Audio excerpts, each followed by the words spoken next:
Record. सभी साथियों को नमस्कार। हम लोग आज संस्कार चिकित्सा की 21वीं क्लास ले रहे हैं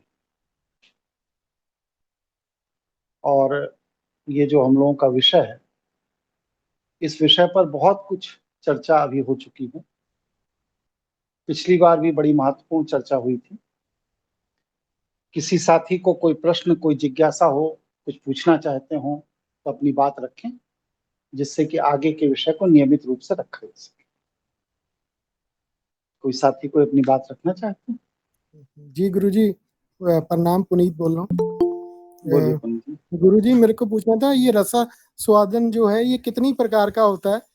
और दूसरा मेरे को ये पूछना था कि जैसे हम लोग रसा स्वादन कर रहे होते हैं, जिसमें जो जीवनी ऊर्जा है वो अधोगामी होती है, तो उसको उदरगामी करने के लिए हमें क्या उसका पैरेलल सोच करनी चाहिए, ये पूछना था। ठीक। और कोई साथी कोई बात कहना चाहते जी, प्रणाम। यतन बोल रहा हूँ। नमस्कार। हैं? जैसे आपने पिछली बार जो 3 अभ्यास बताए थे, उसमें एक अभ्यास था स्तंभन का, बल्कि पहला अभ्यास था विचारों को देखने वाला। तो मैंने जब इस हफ्ते उस बात पे अभ्यास किया तो ये पाया कि ज़्यादातर विचारों में मैं मतलब एक तरह से बह जाता हूँ, एज इन मुझे पता नहीं होता कि मैं विचारों के साथ चल रहा हूँ। तो विचारों में और खुद में एक दूरी नहीं मेंटेन हो पाती। कुछ विचारों में, जैसे जब अभी मैं आपसे बात कर रहा हूँ, तो जो विचार आ रहे हैं मुझे पता है कि विचार अलग है और मैं अलग हूँ, तो वो दूरी है। और कुछ विचारों में जो स्तंभन है वो सामाजिक लेवल पे नहीं हो पाया। जैसे ऑफिस से कोई ईमेल आई, उस ईमेल का जवाब देना है तो कि अभी नहीं, बाद में देंगे, वो स्तंभन हो पाया कि बाद में विचार करेंगे। तो मेरा प्रश्न है कि वो क्या विधि है, क्या किया जाए जिससे कि सतत जागृत अवस्था में रह सके, कि जो भी विचार आ रहा है उस विचार में और स्वयं में एक दूरी मेंटेन हो सके। जी, अच्छा प्रश्न, बढ़िया प्रश्न। और कोई साथी कोई प्रश्न करना चाहते? और कोई प्रश्न? आप लोगों में से जो 3 अभ्यास बताए हैं, इन तीनों अभ्यासों पर किस किस व्यक्ति ने प्रयोग किए?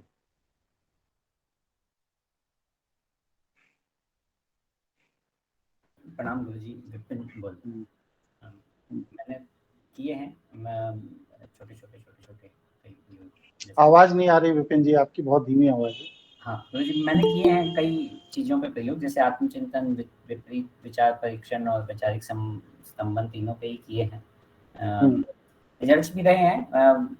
आत्मचिंतन वाले स्तर पे तो मेरे को लगता है कि मैं कर लेता हूँ आराम से। विपरीत विचार वाला भी हो ही जाता है, वो काइंड ऑफ खुद से भी हो जाता है। उसमें थोड़ी बहुत सफलता है, थोड़ी बहुत नहीं भी है। कई बार वो विचारों में बह भी जाता हूँ, जैसे यतिन जी बोल रहे हैं वो। मैं समझ गया आपका विषय। और कोई साथी जिन्होंने इस तीनों पर अभ्यास किया हो अभी तक? जी गुरुजी, मैंने भी किया है। तो पहले मेरे को जैसे याद नहीं रहता था कि कई बारी भाई आलोचना वगैरह है कर ही लेते हैं ना चाहते हुए भी, लेकिन फिर जैसे कई बारी फौरन ही रिएक्ट कर देते हैं भी, जैसे कोई मोदी की बुराई करेगा तो गुस्सा आ ही जाता था। अभी नहीं आ रहा है गुरुजी। जी, मैंने पहले और तीसरे पे विचार किया है अभ्यास के स्तर पे, लेकिन जो विपरीत विचार है उसमें मैं अभ्यास नहीं कर पाया। क्योंकि जब ऐसा विचार आया तो मुझे लगा कि मैं विपरीत प्रयोग अगर करूंगा तो कहीं ना कहीं जो व्यवस्था है वो कहीं ना कहीं शांति भंग होगी। तो मैं उस विषय मतलब से भयभीत हो गए, मतलब भय से भयभीत हैं आप? जी जी। और कोई साथी? जी प्रणाम, राजकिशोर बोल रहा हूँ। हाँ, बोलिए। मैंने अभी इतना ही किया है कि कोई कार्य करने के पहले थोड़ा विचार कर लेता हूँ कि ये कार्य मैं किसके लिए कर रहा हूँ, लोक कल्याण के लिए या आत्म कल्याण के लिए। और दूसरी बात कि जो विपरीत विचार वाला विषय है उसको उसको करने का मुझे अवसर नहीं प्राप्त हुआ है कि कोई ऐसा अवसर हो जो मैं विपरीत कार्य और विपरीत अपना एक्शन दिखाऊं। उसका अवसर मुझे ऐसा नहीं मिला है, लेकिन मैं सोच में हूँ, ताक में हूँ कि कोई ऐसा आएगा तो मैं ऐसा करूंगा। और नहीं तो क्या इसके लिए किस अवसर का आप तलाश कर रहे हैं? अवसर का मतलब ये है कि मान लीजिए कोई आदमी मुझसे कोई एक्सपेक्ट करता है कोई एक्शन, कोई कोई उस तरह का कोई अवसर आए किसी तो मैं। किसी से एक्सपेक्टेशन की उम्मीद नहीं। आप भोजन कर रहे हैं कि नहीं जब से ये क्लासेस चल रहे हैं? जी भोजन में कोई प्रिय चीज आपको पसंद है, वो आपको थाली में परोस कर दी जा रही है, नहीं दी जा रही? जी। तो उठा कर उसको बाहर रख दीजिए कि आज ये नहीं खाएंगे। इसको तो नहीं किया। भाई जैसे किसी को एक पर्टिकुलर तरह का चद्दर पसंद है जी। कि भाई हम सफेद चद्दर पे ही सोते हैं, हम हम्म। इस तरह के चद्दर पे ही सोते हैं, हाँ तो ठीक है भाई, अब आज 3 दिन तक हम इस तरह के चद्दर पे नहीं सोएंगे। इसके लिए किसी दूसरे की प्रतीक्षा करने की जरूरत थोड़ी है। हाँ, ये इस पर मैंने नहीं सोचा। यही तो इस पर सोचने की जरूरत मैंने किया था जी, सुबह को उठ के जैसे चाय कॉफ़ी होती थी, तो पिछले है। हफ्ते भर से कि चाय कॉफ़ी नहीं पियेंगे, सुबह को नींबू शहद पियेंगे। तो हम्म। वो चीज़ फॉलो कीजिए, उसको अगर हम विपरीत विचार। तो यही यही विपरीत विचार है। इसके लिए देखिए, एक चीज सभी लोग समझ लीजिए, बार बार ये बात मैं कहता हूँ, अपने किसी भी एक्ट के लिए आप लोग किसी भी दूसरे व्यक्ति, किसी भी दूसरी सामग्री पर निर्भर मत हो। नहीं तो ये वही बात है कि समाज में आपने अपने रिमोट बांट रखे हैं, कोई भी व्यक्ति वहां से बटन दबा सकता है और आपका मानसिक संतुलन बिगाड़ सकता जी है। बचपन से आज तक दूसरों पर कार्य करते करते करते करते हम ये भूल ही गए हैं कि हम बिना किसी के सहयोग के भी अपना कार्य कर सकते जी। हैं। ठीक है, इस पर विचार। तो लेकिन इसमें एक प्रश्न मेरा ये है कि मान लीजिए कोई कोई मैं नियमित नियमित अपना जो रूटीन है प्रतिदिन का उसको मैं कर रहा हूँ, तो अगर मैं उसके विपरीत करूंगा तो लोग कहेंगे इसको क्या हो रहा है पता नहीं घर में। तो उससे आपको क्या फर्क पड़ जाएगा? नहीं, कोई विशेष फर्क नहीं पड़ेगा। तो फिर क्यों परेशान है? अपने मन का अभ्यास करना है ना, जी कि आप अपने लिए जी रहे हैं कि दुनिया के लिए जी रहे हैं। जी, ये प्रश्न जरूरी।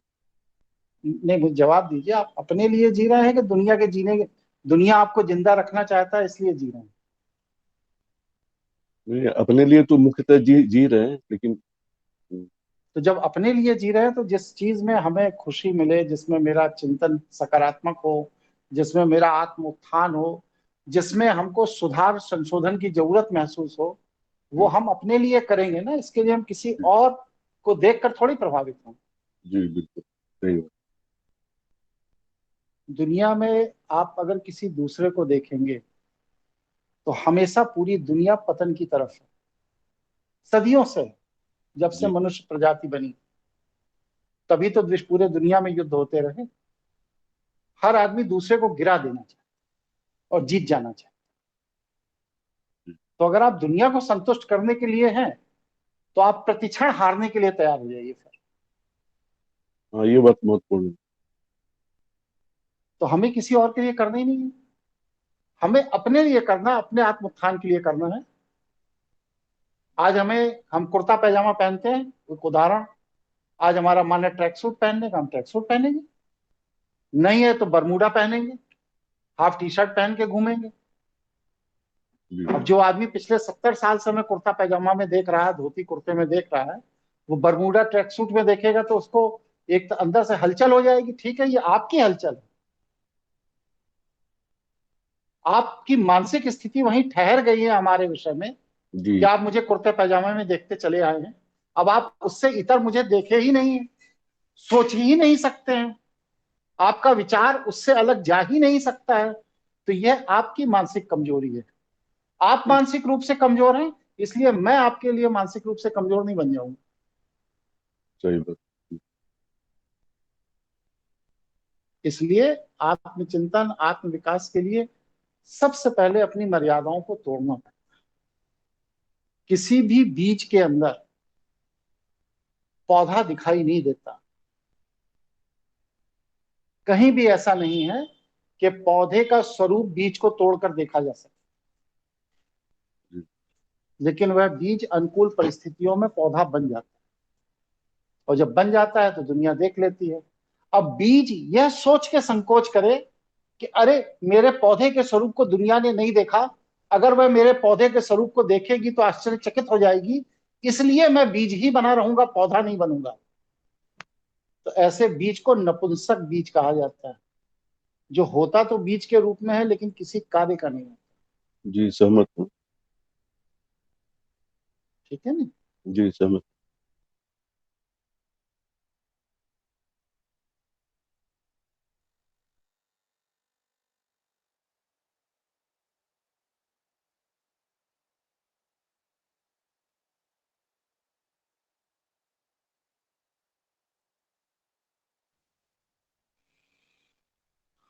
और कोई साथी कोई बात कहना चाहता है? जी प्रणाम, राकेश भारद्वाज बात कर रहा हूँ। बोलो राकेश। जी, मेरा ये प्रश्न है कि मान लो कि कोई भी सिचुएशन है, राजनीतिक हो, धार्मिक हो, उसमें एक पक्ष होता है, एक विपक्ष होता है, और हम तीसरे पक्ष की मतलब तटस्थ की मतलब प्रैक्टिस कर रहे हैं, तो उस सिचुएशन में हमारा होना ना होना कोई मायने रखता है या नहीं रखता? आप जब जिंदा नहीं थे तो दुनिया चल रही थी या नहीं चल रही थी? जी चल रही थी। मर जाएंगे तो तब भी चलती रहेगी कि रुक जाएगी? बताइए, जवाब दीजिए। बात जी चलेगी चलेगी। चलेगी ना, तो क्यों परेशान है?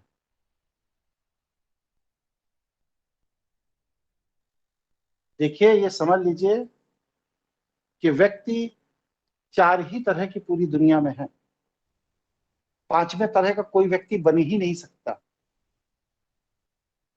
एक है संसार से जुड़ा हुआ व्यक्ति, दूसरा है प्रकृति से जुड़ा हुआ व्यक्ति।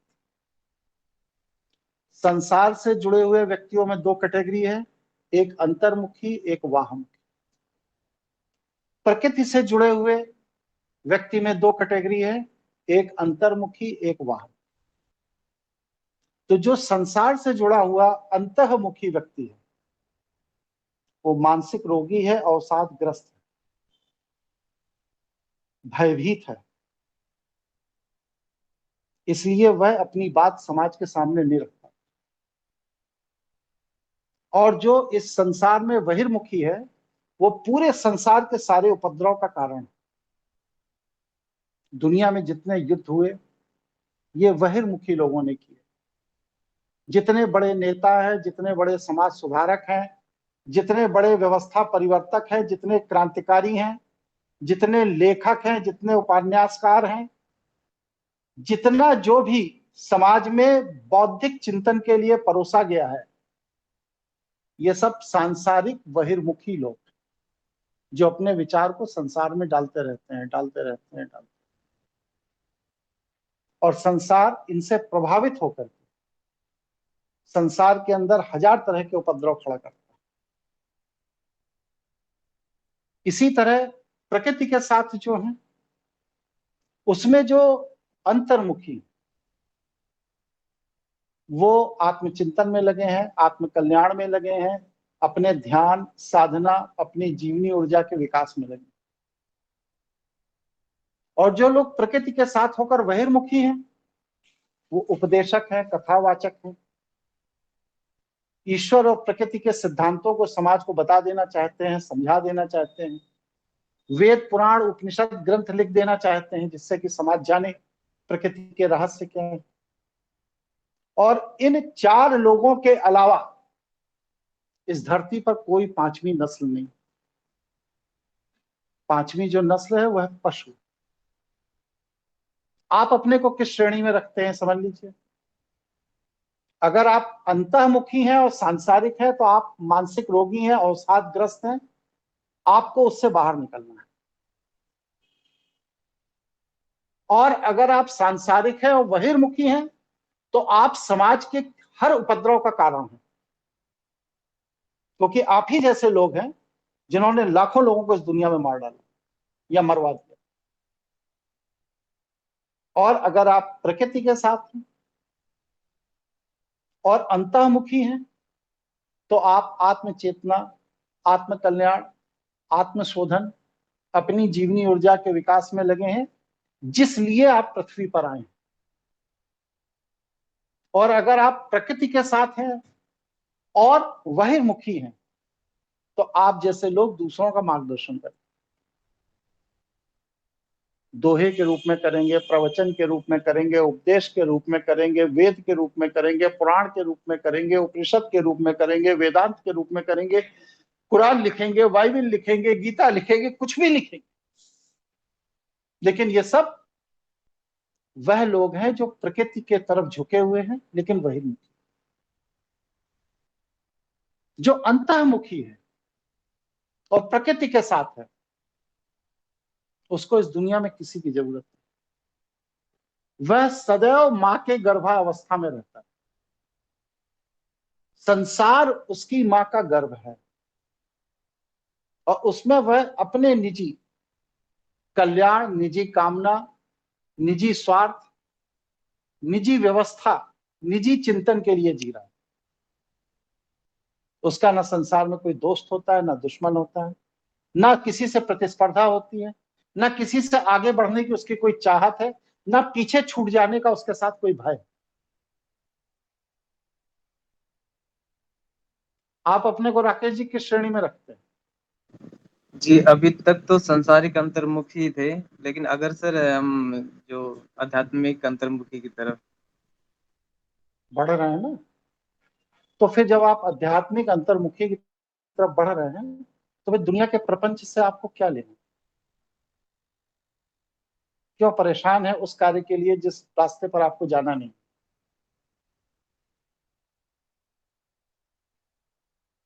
और कोई साथी कोई बात अपनी रखना चाहे? आप लोग क्रॉस नहीं करते, आप लोग संवाद नहीं करते, आप लोगों की तरफ से प्रश्न नहीं खड़े होते।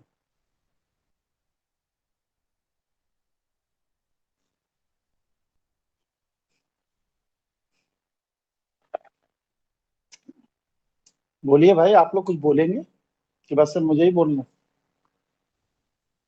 गुरुजी मैं दामोदर जी बोल रहा हूँ। बोलिए दामोदर जी। गुरुजी मेरा एक प्रश्न ऐसा है कि अभी कुछ साधक ऐसे होते हैं कि वो प्रकृति से जुड़ चुके हैं, मतलब जैसे वो यहाँ एक साधक है गुरुजी, उनका नाम है मूकपुड़ी स्वामी बोल के।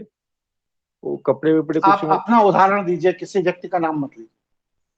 नहीं, मतलब मेरा एक सवाल ऐसा था गुरुजी, अभी जब ज्योतिष में ऐसा बताया गया कि मतलब उनको मतलब दरिद्रता है, दुख है और ऐसा है, और जब ऐसे साधकों से आशीर्वाद मिलती है तो वो कैसे बदलाव हो जाती है उनके कोई भाग्य। बदलाव नहीं होता है, आपके अपने चेतना के स्तर में परिवर्तन आता है, आपके अपने समर्पण से। जी मैंने कई बार कई प्रवचन में कहा कि जो बाबा अपने औलाद नहीं पैदा कर पाया वो आपके भी नहीं कर सकते। इसलिए जी ये औलाद प्राप्त करने की जो मार्केटिंग है कि फला बाबा के पास चले जाओ, आशीर्वाद ले आओ, बच्चा हो जाता है, ये एक मानसिक भ्रम है।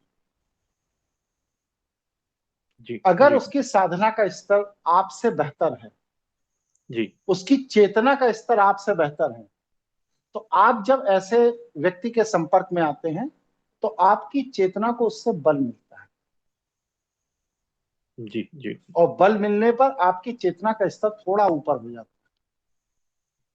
जी लेकिन ऐसा कोई भी व्यक्ति आपको कुछ ऐसा दे सकता है, ये बस सिर्फ मार्केटिंग है और कुछ नहीं। अगर ऐसे बाबा बूबी सबको संपन्न बना रहे होते तो भारत में 120 करोड़ आदमी आज गरीबी की रेखा के नीचे न जी रहा होता, सब अरबपति हो जाते। जी जी ठीक है, जी व्यवहारिक दृष्टि रखिए, सांसारिक दृष्टि रखिए, चीजें बड़ी आसानी से समझ में आएंगी। और आस्था, निष्ठा, समर्पण, ये सब समाज को बेवकूफ बनाने वाले शब्द। जी जी पूरी दुनिया में अपराधी ही धर्म चला रहे हैं, चाहे वह सनातन धर्म हो और चाहे ईसाई धर्म हो, चाहे पारसी धर्म हो, चाहे कोई धर्म हो। सभी धर्मों का मूल अपराधियों का कोष है, अपराधियों का पैसा है। जो आदमी अपराधी प्रवृत्ति का नहीं है, वो आदमी अपने पुरुषार्थ के पैसे को अपने परिवार के निर्वाह के लिए खर्च करेगा। वो जा करके सोने का बिस्कुट दान पेटिका में डाल के नहीं आ पाएगा, तो उसका इतना है ही नहीं, डाले कहां से? ये एक आपराधिक प्रवृत्ति का व्यक्ति जो होगा, जिसने बहुतों का शोषण कर रखा है, वही व्यक्ति इतना संपन्न होगा कि वह उस बिस्कुट को उठा करके दान पेटिका में डाले। ठीक है जी। चलिए,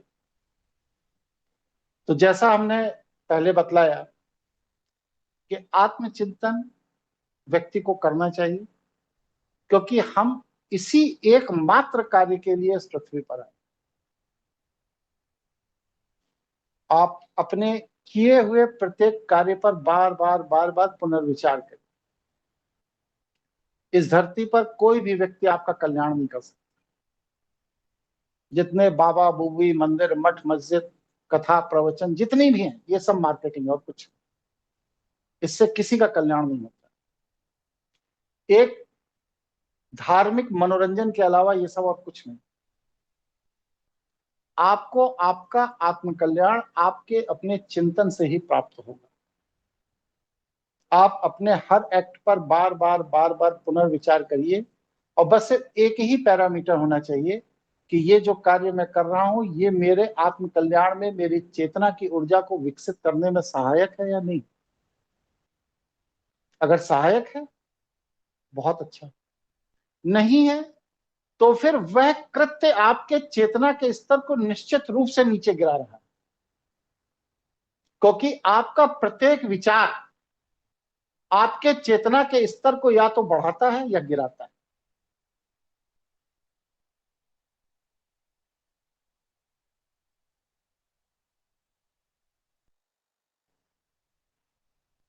आपका प्रत्येक विचार आपके चेतना के स्तर को या बढ़ाता है या गिराता है।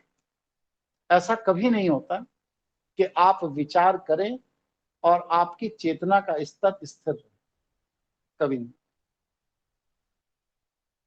इसलिए आपके द्वारा किया गया प्रत्येक विचार, उस विचार के संदर्भ में किया गया प्रत्येक कार्य आपके अपने आत्म कल्याण में सहायक है या आत्म विनाश की तरफ ले जा रहा है।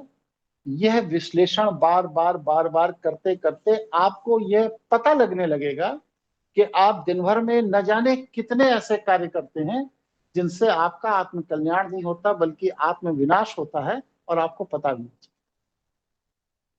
इसलिए अपने कार्यों पर बार बार पुनः विचार जरूर करें।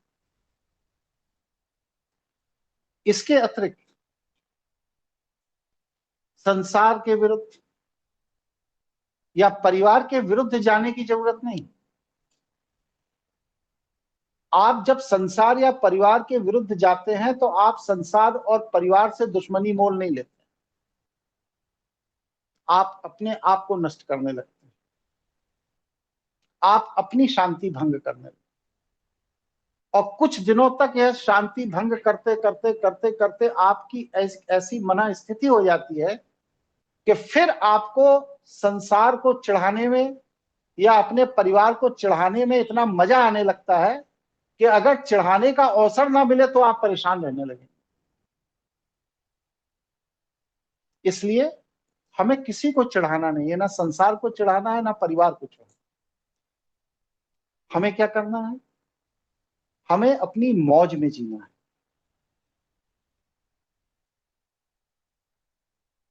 जो मुझे रुचिकर जिस क्षण लगे उस क्षण हम अपने रुचि के अनुरूप अपना जीवन जिएंगे, क्योंकि इसके एक कदम पहले हमने आत्मचिंतन और पुनर्विचार के अभ्यास के द्वारा यह निर्धारित कर लिया है कि मेरा प्रत्येक कार्य मेरे सहयोगी है, मेरे आगे बढ़ाने में मेरा सहायक है।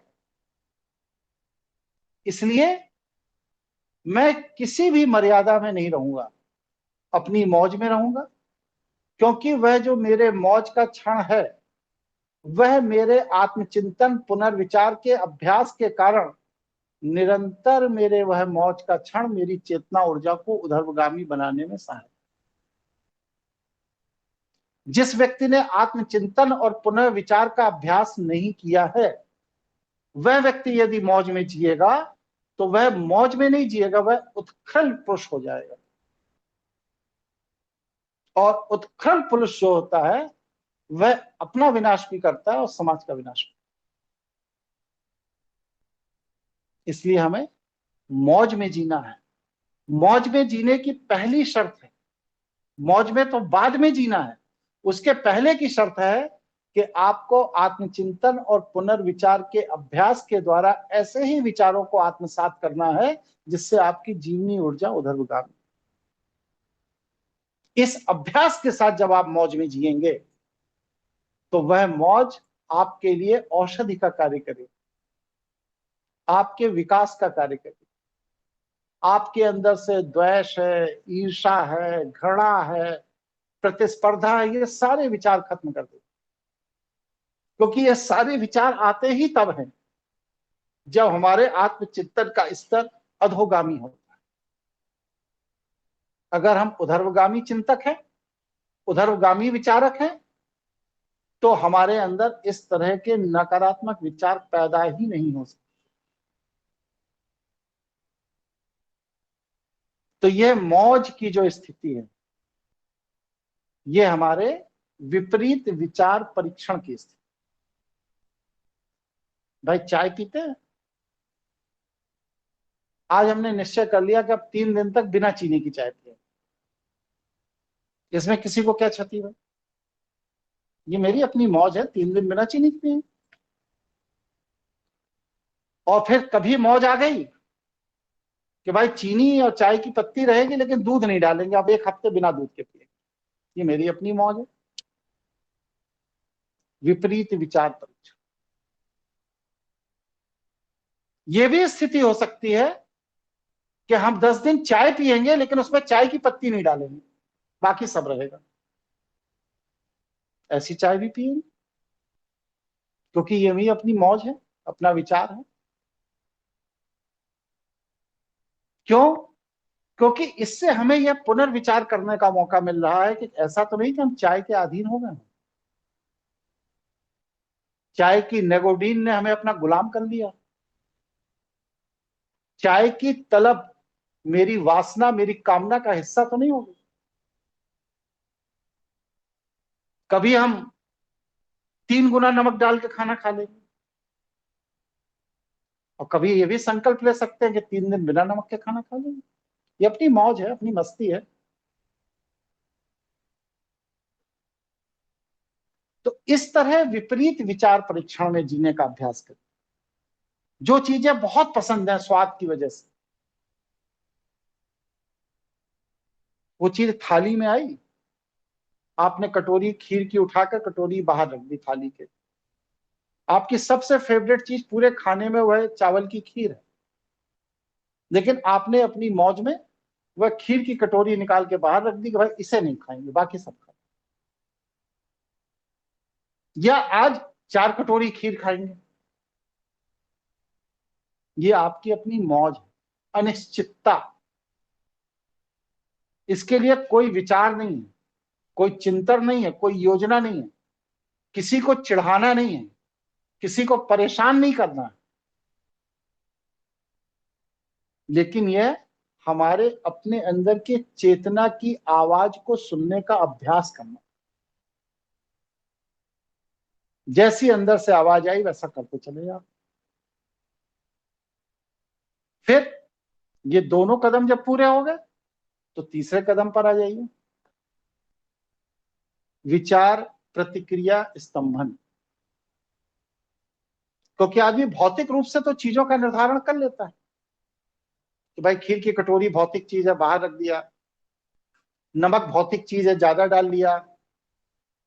चाय के बर्तन में चाय डालना, न डालना, कम डालना, ज्यादा डालना, ये भौतिक चीज। लेकिन वैचारिक प्रतिक्रिया स्तंभन,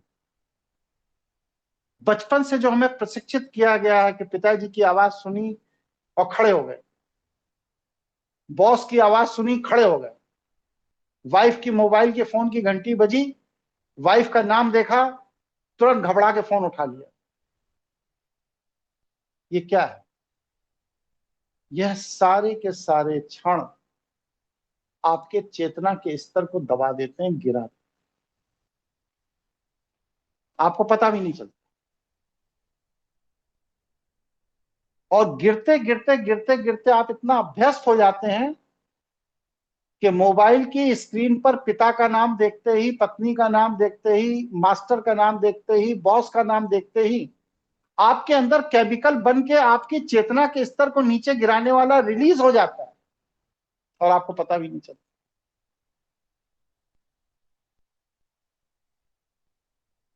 ऐसे दिन भर में 40 फोन अगर आपके पास आ रहे हैं जिसका स्क्रीन पर नाम देखते ही आपके अंदर नकारात्मक चेतना का स्तर नीचे गिरने का रसायन बन रहा है, तो उस तरह के फोन आपको अटेंड करने के पहले जो घटना आपके शरीर में घट रही है, इसके बाद फिर आप चाहे भले ही 2 घंटे बैठ करके अपनी चेतना का स्तर उठाते रहिए, नहीं उठे, क्योंकि आपने 40 बार उसको नीचे गिरा रखा है। इसलिए कभी भी चेतना का स्तर गिरे नहीं। इसके लिए क्या है कि अपनी प्रतिक्रिया में स्तंभन का अभ्यास करिए। ठीक है, बॉस का फोन आया, उठा रहे, रिएक्ट नहीं हो रहे, घबरा नहीं रहे, परेशान नहीं हो रहे। पिताजी का फोन आया, ठीक है, उठा रहे, सहज। बॉस का फोन आ रहा है, ठीक है, सहज है, उठा रहे। तनावग्रस्त मत हो जाइए, भयभीत मत हो जाइए, और अपने आप को इस तरह से अभ्यस्त करिए कि अगला आदमी कितना भी प्रेशर में हो, लेकिन आपको प्रेशर में नहीं आना। किसी ने फोन लगाया तो तुरंत घर आ जाओ, नहीं तो हम आत्महत्या कर लेंगे। कह दो ठीक है, अभी फोन रखो, कल सुबह बात करेंगे। कल मैं मर जाऊंगी, कब मर जाओ, लेकिन बात अब कल सुबह है, अभी मूड नहीं बात है। कोई नहीं मरता, ये सब बस सिर्फ भावनात्मक ब्लैकमेलिंग है और कुछ नहीं। क्योंकि आप आज तक भावनात्मक रूप से ब्लैकमेल होते रहे हैं और वह लोग आपके चेतना के स्तर को गिरा करके आपको अपना गुलाम बनाए रखे हैं। इसलिए जब आप इस तरह की प्रतिक्रिया देंगे तो उनके अंदर खलबली मच जाएगी। वो ये सोचेंगे, अरे कल तक तो मेरे एक सेंटेंस पर, मेरी एक आंसू पर, मेरी एक रोंदी हुई आवाज पर अगला आदमी तुरंत सब काम छोड़ के दौड़ पड़ता था, आज क्या हो गया ऐसे? तो ये जो स्थिति है, ये जो विचार है, ये जो चिंतन है, ये सारी स्थिति, सारे विचार, सारे चिंतन आपको तीसरे अभ्यास से दूर करने हैं। वो है विचारों की प्रतिक्रिया का स्तंभन। ये 3 अभ्यास जो मैंने बता रखे हैं, इन पर जिन लोगों ने काम किया है, कोई अपना अनुभव सकारात्मक या नकारात्मक हो तो डिस्कस कर लीजिए, फिर मैं चौथा अभ्यास बताने जा रहा हूं। बताइए। जी यतिन बोल रहा हूँ, वही अनुभव थे जी जो मैंने अभी आज के सत्र के शुरुआत में शेयर किए थे जी। चलिए, अब चौथा अभ्यास भी करना है। चौथा अभ्यास क्या है? कितनी भी बड़ी घटना घट जाए,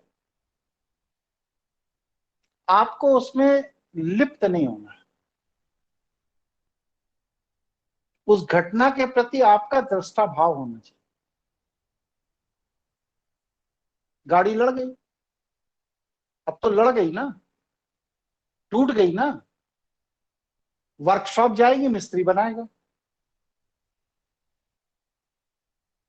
अब उस गाड़ी के लड़ जाने की वजह से आप क्यों व्याकुल है, परेशान है कि हाय 15 लाख की गाड़ी लड़ गई? अब जो होना था हो। कोई घटना किसी के जीवन में घटनी थी, हानि लाभ जो होना था होगी। लिप्त मत। बच्चों को देखिए, प्राय आप देखते होंगे कि कांच का गिलास मेज पे रखा है, उन्होंने हाथ मारा, गिलास गिर गया और टूट गया।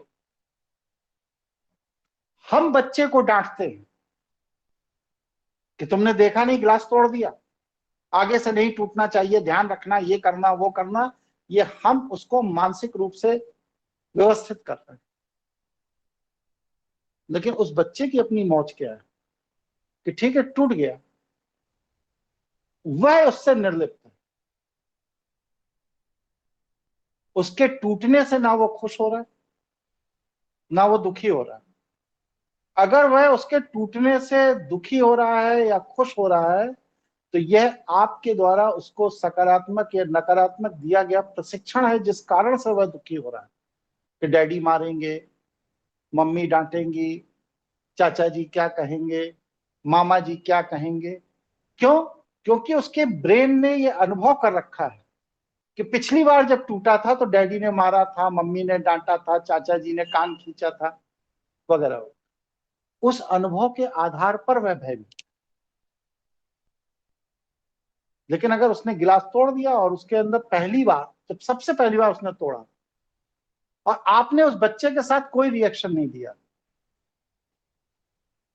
तो वह बच्चा उस गिलास के दोबारा टूटने पर कभी भी भयभीत नहीं होगा, कभी भी नहीं रोएगा। लेकिन अगर उसने पहली बार तोड़ा और आपने उसका कान उमेट दिया, उसको डांट दिया, झिड़प दिया, कुछ भी कर दिया, तो जब जब जीवन में वह गिलास टूटेगा तब तक भले ही 2 माइक्रो सेकंड के लिए सही, वह व्यक्ति अंदर तक सहम जाएगा, डर जाएगा, हिल जाएगा। और ये 2 माइक्रो सेकंड की घटना उसके चेतना के स्तर को नीचे गिराएगी। आप लोग देखिए अपने जीवन में कितनी घटनाएं आप लोगों के साथ ऐसी घटती हैं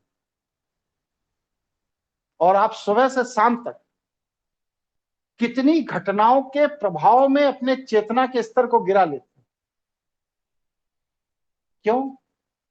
क्योंकि बचपन से उन घटनाओं पर जो दृष्टा भाव होना चाहिए आपका, उसकी जगह पूरे की पूरी दुनिया, समाज, परिवार के लोगों ने लिप्तता भाव आपके अंदर डेवलप कर रखा है।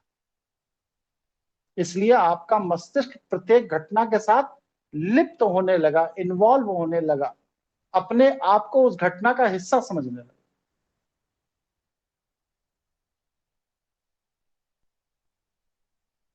इसलिए प्रत्येक घटना अच्छी से अच्छी हो या बुरी से बुरी, उसमें लिप्त मत हो।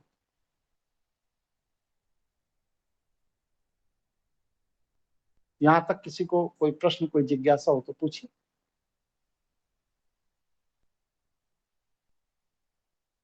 नहीं, जहां तक लिप्त नहीं होने की बात है वो तो ठीक लगती है, लेकिन मान लीजिए कि समाज में कोई किसी को पीट रहा हो, किसी के साथ अन्याय, फिर आप समाज में चले गए। सिन्हा जी, आपका यही है कि चाहे जो कह दीजिए, सीता किसका बाप था ये ढूंढ के ही रहेंगे, क्योंकि बचपन से सीता किसका बाप था ये हम ढूंढने की कोशिश कर रहे हैं। मैं बार बार कह रहा हूं, फिर सुन लीजिए सभी लोग, बात यहां आत्म चेतना की हो रही है, आत्म कल्याण की हो रही है, समाज की नहीं हो रही है, लोक व्यवहार की नहीं हो रही है, दुनियादारी की नहीं हो रही है, परिवार की नहीं हो रही है। आपके अपने अंदर की निजी चेतना के स्तर के उठाने की बात हो रही है। आप लोग क्यों बार बार संसार और समाज में चले जाते हैं भाई?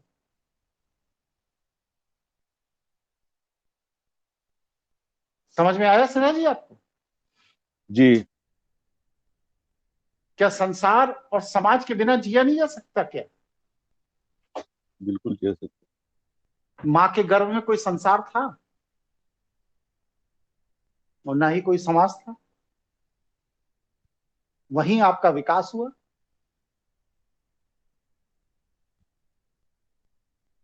तो वहां कैसे आप विकसित हो? वहां आपकी चेतना चरम पर कैसे थी कि उस चेतना ने इस पिंड का निर्माण कर दिया? कैसे? और संसार में आते ही वह चेतना इतनी कमजोर कैसे हो गई कि अब वो इस पिंड को चला भी नहीं पा रही है? क्या कारण है इसका? क्यों? क्योंकि हमने समाज, परिवार, लोक व्यवहार में अपनी चेतना की ऊर्जा को दूसरों के लिए लगाना शुरू कर दिया।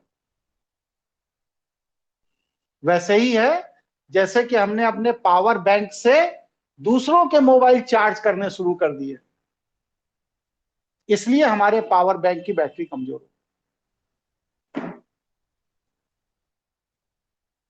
पावर बैंक मेरा है, इमरजेंसी के लिए उस बिजली का इस्तेमाल मुझे करना है, और मैं बचपन से दिए गए गलत प्रशिक्षण के कारण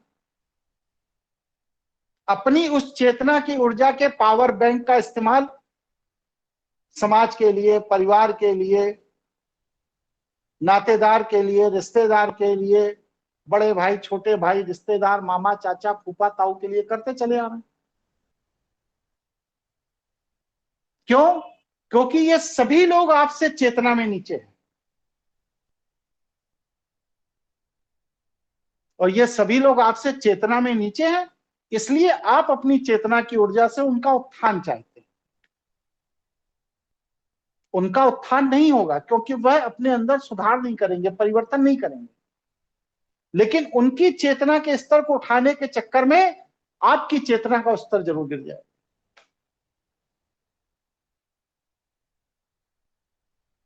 अंदाज लगाइए, विचार करिए, चिंतन करिए कि कितनी गलत जीवन शैली से आज तक हम लोग जीते चल रहे हैं।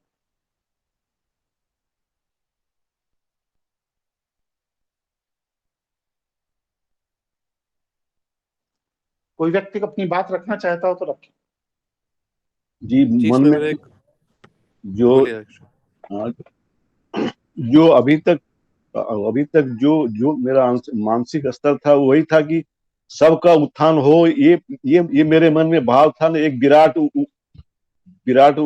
परोपकार का भाव जो मन में था, उससे बड़ी समस्या हो रही, लेकिन वो भाव था ही अभी तक, तो उसको छोड़ना पड़ेगा। तो वह जो आपके मन में विराट सबके कल्याण के भाव की इच्छा थी, ये निरंतर आपके लिए मानसिक तनाव का कारण था या नहीं था, ये बताइए सर। हाँ, ये तो था, बिल्कुल था।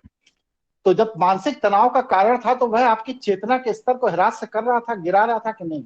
जी, बहुत गिराया। तो गिरा दिया।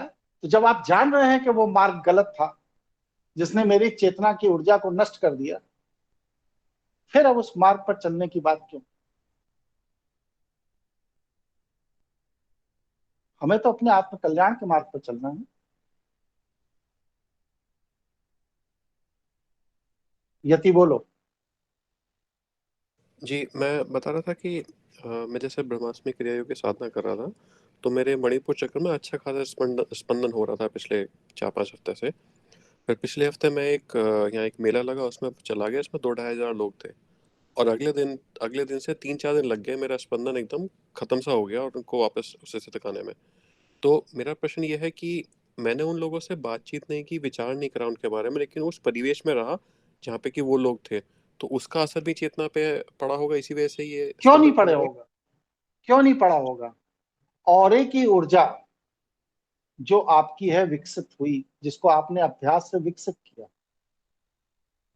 उस ऑरे की ऊर्जा के साथ जब आप अपने से निम्न स्तर के ऑरे की ऊर्जा के लोगों के बीच में घूम टहल के आए हैं, तो आपके ऑरे की ऊर्जा उन लोगों ने कंज्यूम कर ली, खींच ली, अपनी ओर आकर्षित कर ली, तो आपके ऑरे की ऊर्जा गिर गई।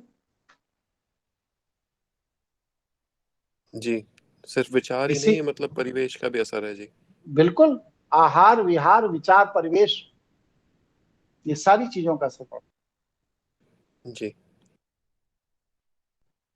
गुरु जी, बीमार अगर हो जाए तो उससे भी फर्क पड़ता है क्या? क्योंकि मेरे को ना बुखार के बाद से मेरा जो एक ऊर्जा का फैलाव हो रहा था ना, वो बिल्कुल रुक गया था। अभी दोबारा से मुश्किल रुक से शुरू जाएगा। जब तक दोबारा चेतना उसी स्तर तक नहीं आ जाएगी, तब तक आपको बिल्कुल रुक जाए। इसीलिए देखिए, जिनकी चेतना का स्तर अति विकसित, जो हम सभी को पीछे छोड़ के आगे बढ़ जाए, उदाहरण के लिए ले लीजिए प्रधानमंत्री नरेंद्र मोदी को ले लीजिए। कभी आपने देखा कि 104 बुखार आ गया है, वायरल हो गया है, नाक चू रही है, आंख से पानी गिर रहा है? देखा कभी किसी ने? नहीं जी। अमित शाह जी बीमार हैं, आईसीयू में एडमिट हैं, कभी देखा किसी ने? नहीं जी। क्यों नहीं होता ऐसा? आपके साथ क्यों होता है, उनके साथ क्यों नहीं होता? क्योंकि उन्होंने अपने कार्य, विचार, जीवन शैली, सारी चीजों को एक बिंदु पर केंद्रित करके, एक बिंदु पर, वह बिंदु सकारात्मक भी हो सकता है, नकारात्मक भी हो सकता है, दोनों हो सकता है। एक बिंदु पर केंद्रित करके अपने आप को इतना ज्यादा उस पर एकाग्र कर दिया कि अब उनके ऊपर किसी भी तरह का कोई असर नहीं। आप देखिए, आपके संस्थानों में जो हाई रैंक के लोग हैं, जो वास्तव में योग्य लोग, वो कम बीमार पड़ते हैं, और जो निम्न स्तर के लोग हैं, ड्राइवर है, चपरासी है, कैमरामैन है, गेट कीपर है, ये सब ज्यादा बीमार पड़ते हैं। क्यों? क्योंकि इनकी चेतना का स्तर बिखरा होता है, और जो जितने ऊंचे पद पे होता है उसकी चेतना का स्तर उतना दृढ़ होता है, उतना मजबूत। मुकेश अंबानी को भी देखा, नाक छिड़कते हुए चले जा रहे हैं रुमाल से। एलॉन मस्क को देखा, अडानी को देखा, नहीं देखो, क्योंकि इन लोगों ने अपनी पूरी की पूरी जीवनी ऊर्जा को एक बिंदु पर घनीभूत कर लिया। इसलिए इनके मस्तिष्क के अंदर अपने आप को बीमार करने वाला केमिकल बन ही नहीं पाता। और इनके विपरीत निम्न चेतना के जो लोग हैं, उन्होंने अपने स्तर को, चेतना को इतना बिखेर रखा है कि प्रकृति का थोड़ा सा भी परिवर्तन, ऋतु का परिवर्तन हो, समय का परिवर्तन हो, मौसम का परिवर्तन हो, थोड़ा सा भी परिवर्तन हो, वो तुरंत उसके प्रभाव में आ जाता है।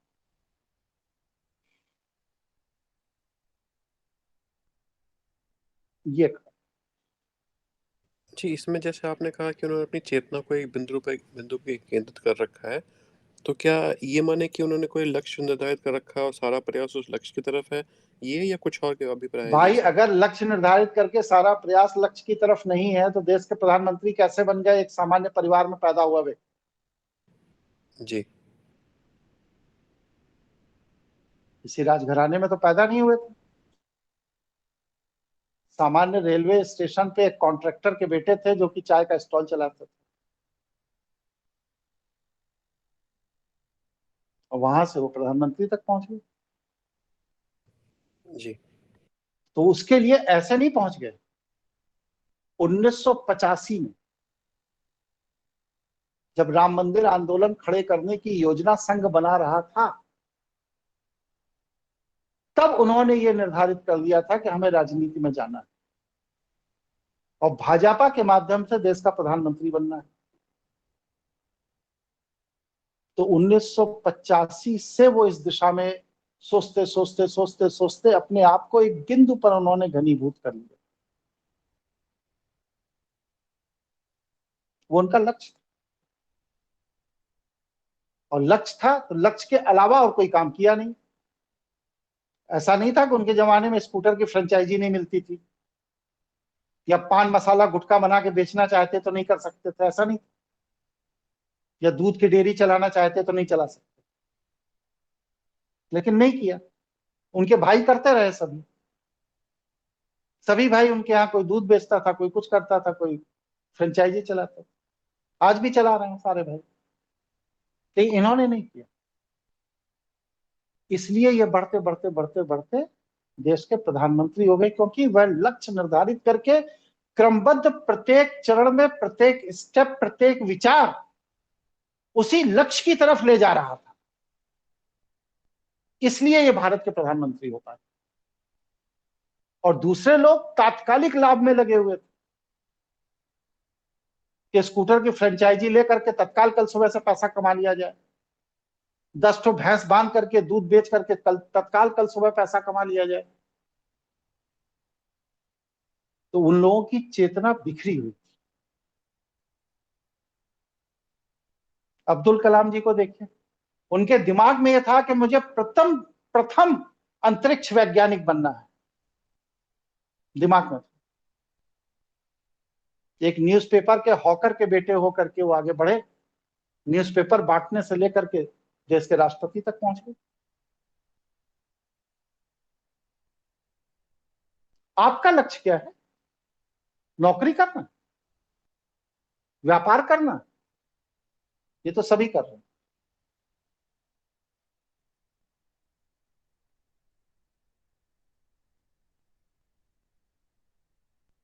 इसीलिए आपकी ऊर्जा बिंदु पर घनीभूत नहीं हो पा रही। इसीलिए आपको ठंड लगती है, गर्मी लगती है, प्यास लगती है, पेशाब लगती है, भूख लगती है, नींद आती है। ये सब इसीलिए होता है क्योंकि आपके पास कोई लक्ष्य है।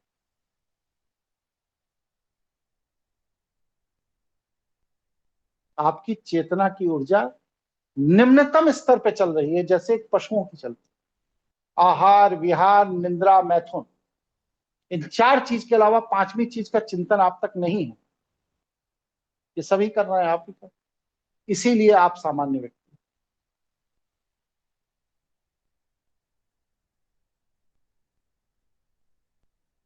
तो हमको इससे ऊपर उठना। तो ये जो चौथा अभ्यास मैंने बताया कि प्रत्येक घटना को दृष्टा भाव से देखना, सामान टूट जाए तो उसमें लिप्त नहीं होना है, सुख दुख की अनुभूति नहीं करनी। टूट गया, अच्छा, निर्लिप्त। और कोई उपहार में कोई महंगी चीज दे दिया तो भी उसमें इन्वॉल्व नहीं होना। ठीक है, आ गया तो प्रयोग कर लेंगे। हमारे पास 150 से अधिक कपड़े मेरे बक्से में रखे हुए हैं, जो लोगों ने उपहार दे दिए। मुझे प्रयोग नहीं करना है क्योंकि मैं 3-4 जोड़ से ज्यादा कपड़े एक बार भी निकालता नहीं हूं। तो मेरा एक बक्सा है, उसके अंदर सब भरे रखे रहते। कोई स्पेशल ओकेजन होता है तो उसमें से एक आध कपड़ा कोई निकाल लेता हूं पहन। क्यों 4 कपड़े से ज्यादा नहीं रखता, इसका कारण बता दे रहा हूं। क्योंकि जब ज्यादा कपड़े आपके वार्डरोब में टंगे होते हैं तो उसको चुनने में, आज क्या पहना जाए क्या ना पहना जाए, किस कपड़े के साथ कौन सा कपड़ा सूट करेगा, किसके साथ कौन सा कलर मैच करेगा, इसमें ऊर्जा का अपव्यय होता है। इसलिए एक सिंपल सेट है कि ये 2 कुर्ते टंगे हैं, इनमें से एक पहनना है। घर में है तो लुंगी पहनना है, बाहर बैठना है तो पैजामा पहनना है। माइंडसेट। ये 2 शर्टें टंगी हैं, इनके साथ ये 2 पैंट है। ये शर्ट पहनेंगे तो ये पैंट पहनना, ये शर्ट पहनेंगे तो ये पैंट पहनना, दोनों एक ही हैंगर में टंगे। ये 2 टी शर्ट टंगी है, 2 बरमूडा पैंट टंगा है। चुनने की जरूरत ही क्या? एक पहना, पसीना आ गया, गंदा हो गया, रात में वॉशिंग मशीन में डाल दिया, कल सुबह धुल जाएगा। और उसी की जगह आप कल्पना करिए कि 50-60 कुर्ते टंगे हों, 50-60 टी शर्ट टंगे हों, 50-60 पैंट शर्ट टंगे हों। अब आपको जाना है तो उन 50 में से जो बेस्ट है चुनने में आपका कितना समय वेस्ट होगा, कितनी ऊर्जा व्यय होगा। तो ये क्या है? आपकी चेतना का बिखराव है। जो आदमी किसी जगह चीफ गेस्ट है और वहां जाने के पहले अगर वो 10 मिनट तक क्या कपड़ा पहनकर जाना चाहिए ये चूज कर रहा है, तो इसका मतलब उस व्यक्ति का बौद्धिक स्तर कुछ नहीं। क्योंकि वहां पर आप चीफ गेस्ट हो, आप जो बात कहोगे उसका इंपैक्ट पड़ेगा। आपके कुर्ते के कलर का या शर्ट की कफलिंग के बटन का असर नहीं पड़ेगा। आपके शर्ट के कफलिंग की बटन में हीरा लगा है नहीं लगा है, इससे किसी को कोई लेना देना नहीं समाज। आपने जो अपने मुंह से बोला उससे हमारे जीवन में हमें कोई दिशा मिली कि नहीं मिली। आदमी इस बात को सुनने के लिए आपके पास आया, और अगर वो दिशा नहीं मिल रही है तो आप कितने भी हीरों से जड़े हुए कपड़े पहनकर जाइए, 1 बार 2 बार आदमी आपको सुनने चला जाएगा भावनात्मक रूप से। इसके बाद आदमी आपको इग्नोर करने लगेगा, आपके विचार ही नहीं करेगा आपके। इसीलिए नया नया आडंबर का व्यवसाय करने वाले लोगों का महीना 2 महीना साल भर तक बहुत बढ़िया दुकान चलती, फिर इसके बाद समाज उनको अस्वीकार और वो फ्रस्ट्रेशन में आ जाता। इसलिए अपनी चेतना को, ऊर्जा को हर बिंदु पर बचाना है, हर बिंदु पर घनीभूत करना है, हर बिंदु पर अपने लक्ष्य के साथ जोड़ना है और लक्ष्य को प्राप्त करने में ही चेतना की ऊर्जा को लगाना है और किसी काम में नहीं लगाना है। और जो आदमी लक्ष्य को प्राप्त करने में चेतना की ऊर्जा को नहीं लगाता वह हमेशा मिडिल क्लास पैदा होता है, मिडिल क्लास मर जाता है। कभी भी वह अपने क्लास को नहीं चेंज कर पाता, अपने स्तर को नहीं बदल पाता। इसलिए जीवन में एक लक्ष्य बनाइए, उस लक्ष्य के साथ अपनी चेतना की ऊर्जा को जोड़िए और उस चेतना की ऊर्जा को लक्ष्य के साथ इतना जोड़ दीजिए कि लक्ष्य और चेतना की ऊर्जा एक दूसरे का अंश हो जाए। इस धरती पर कोई ताकत नहीं है जो आपको सफल होने से रोके, लेकिन हम लोग लक्ष्य को निर्धारित ही नहीं करते हैं और कर लेते हैं तो लक्ष्य को चेतना से जोड़ नहीं पाते हैं। यही कारण हमारी आपकी असफलता का है। कोई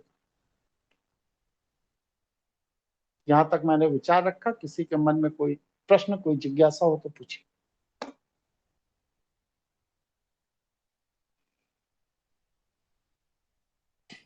जी, यतन बोल रहा हूँ। तो हम दो बातें कह रहे हैं, थोड़ा उनमें स्पष्टता कीजिए कि हम एक तरफ कह रहे हैं कि एक लक्ष्य हो और उसमें हमारा पूरी चेतना उस बिंदु पे केंद्रित हो, और साथ ही हम ये भी बोल रहे हैं कि हमें मौज में जीना है, और मौज में का जीने का मतलब है कि जो हमें ठीक लगा वो हमने किया, विचारों के एक लेवल पार करने के बाद। तो दोनों चीजें साथ साथ कैसे हो पाएंगे जी? क्यों नहीं हो पाएंगी? आप बता दो उदाहरण देके हमें कि इस तरह नहीं हो सकता। जैसे मान लीजिए मेरा लक्ष्य है कि मेरे को अपनी ऊर्जा ऊद करके और ब्रह्मांड तक लेके जानी है, क्योंकि हम आत्म कल्याण की बात कर रहे हैं, तो उससे रिलेटेड ये लक्ष्य हो गया। ठीक है, ठीक अब उसके लिए मुझे क्या करना है? मुझे ब्रह्मास्त्र क्रिया योग करना है, ठीक। और सुबह शाम 2 टाइम अभ्यास करना है, और क्यों 2 संस्कार टाइम चिकित्सा। करना है? 2 टाइम क्यों करना है? जी यही तो बस भ्रम।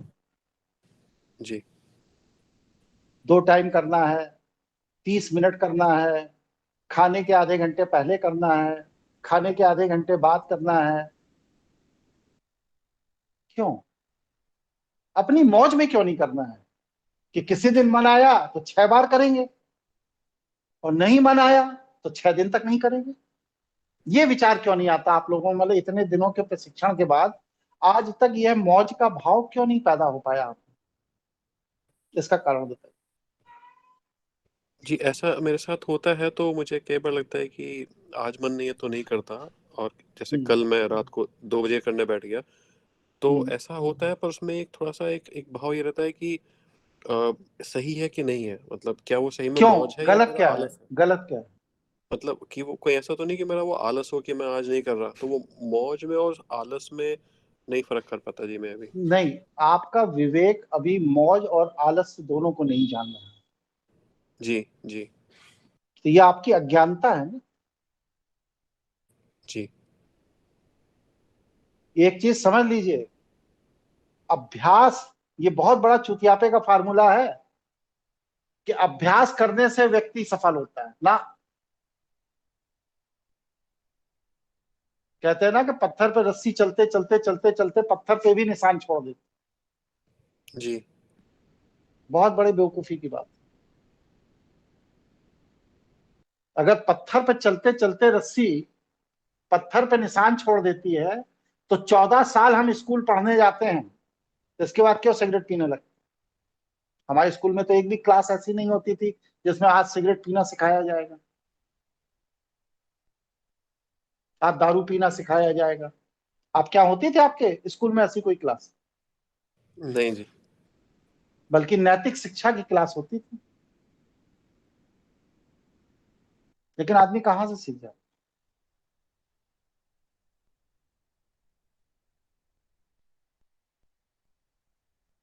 ये विकृत विचारों से सीख जाता। इसलिए आपको कारण को ढूंढना है। इससे बड़ी बेवकूफी की कोई बात नहीं है कि किसी भी एक क्रम का अभ्यास करने से वह चीज आप आत्मसात कर लेते हैं। कभी नहीं करते हैं जब तक कि वह चीज आपकी प्रवृत्ति का हिस्सा न हो। राजा जनक की प्रवृत्ति का हिस्सा था तत्व ज्ञान प्राप्त करना। इसलिए उन्होंने जब कहा कि मोक्ष कैसे प्राप्त होगा, ज्ञान कैसे प्राप्त होगा, वैराग्य कैसे प्राप्त होगा, तब अष्टावक्र कहता है अभ्यास और वैराग्य। क्यों? क्योंकि वह उनकी प्रवृत्ति है।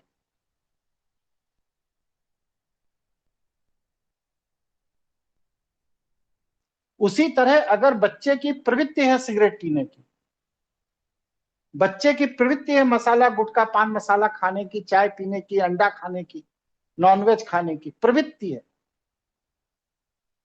तो दुनिया का कोई विद्यालय कितना भी अभ्यास करा दे, वो प्रवृत्ति में परिवर्तन नहीं कर सकता। किसी भी स्कूल में मांसाहार खाना नहीं सिखाया जाता, किसी भी स्कूल में सिगरेट पीना नहीं सिखाया जाता, किसी भी स्कूल में दारू पीना नहीं सिखाया जाता, किसी भी स्त्री गमन नहीं सिखाया जाता। लेकिन आदमी की प्रवृत्ति है ना, इसलिए वो कर रहा है। और 14 साल तक उसे प्रशिक्षित किया जा रहा है कि ये सब चीजें गलत है, मत करो। इसके बाद भी आदमी कर रहा है।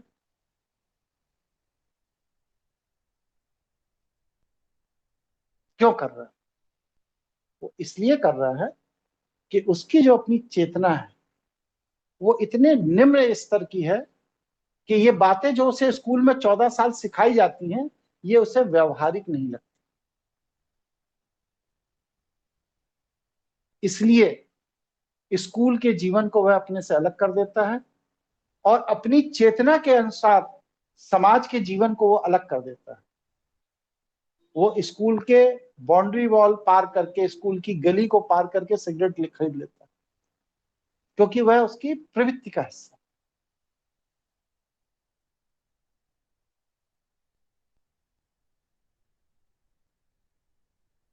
चलिए आगे बढ़िए, आगे कुछ और बोलिए, कोई साथी कुछ कहना चाहिए।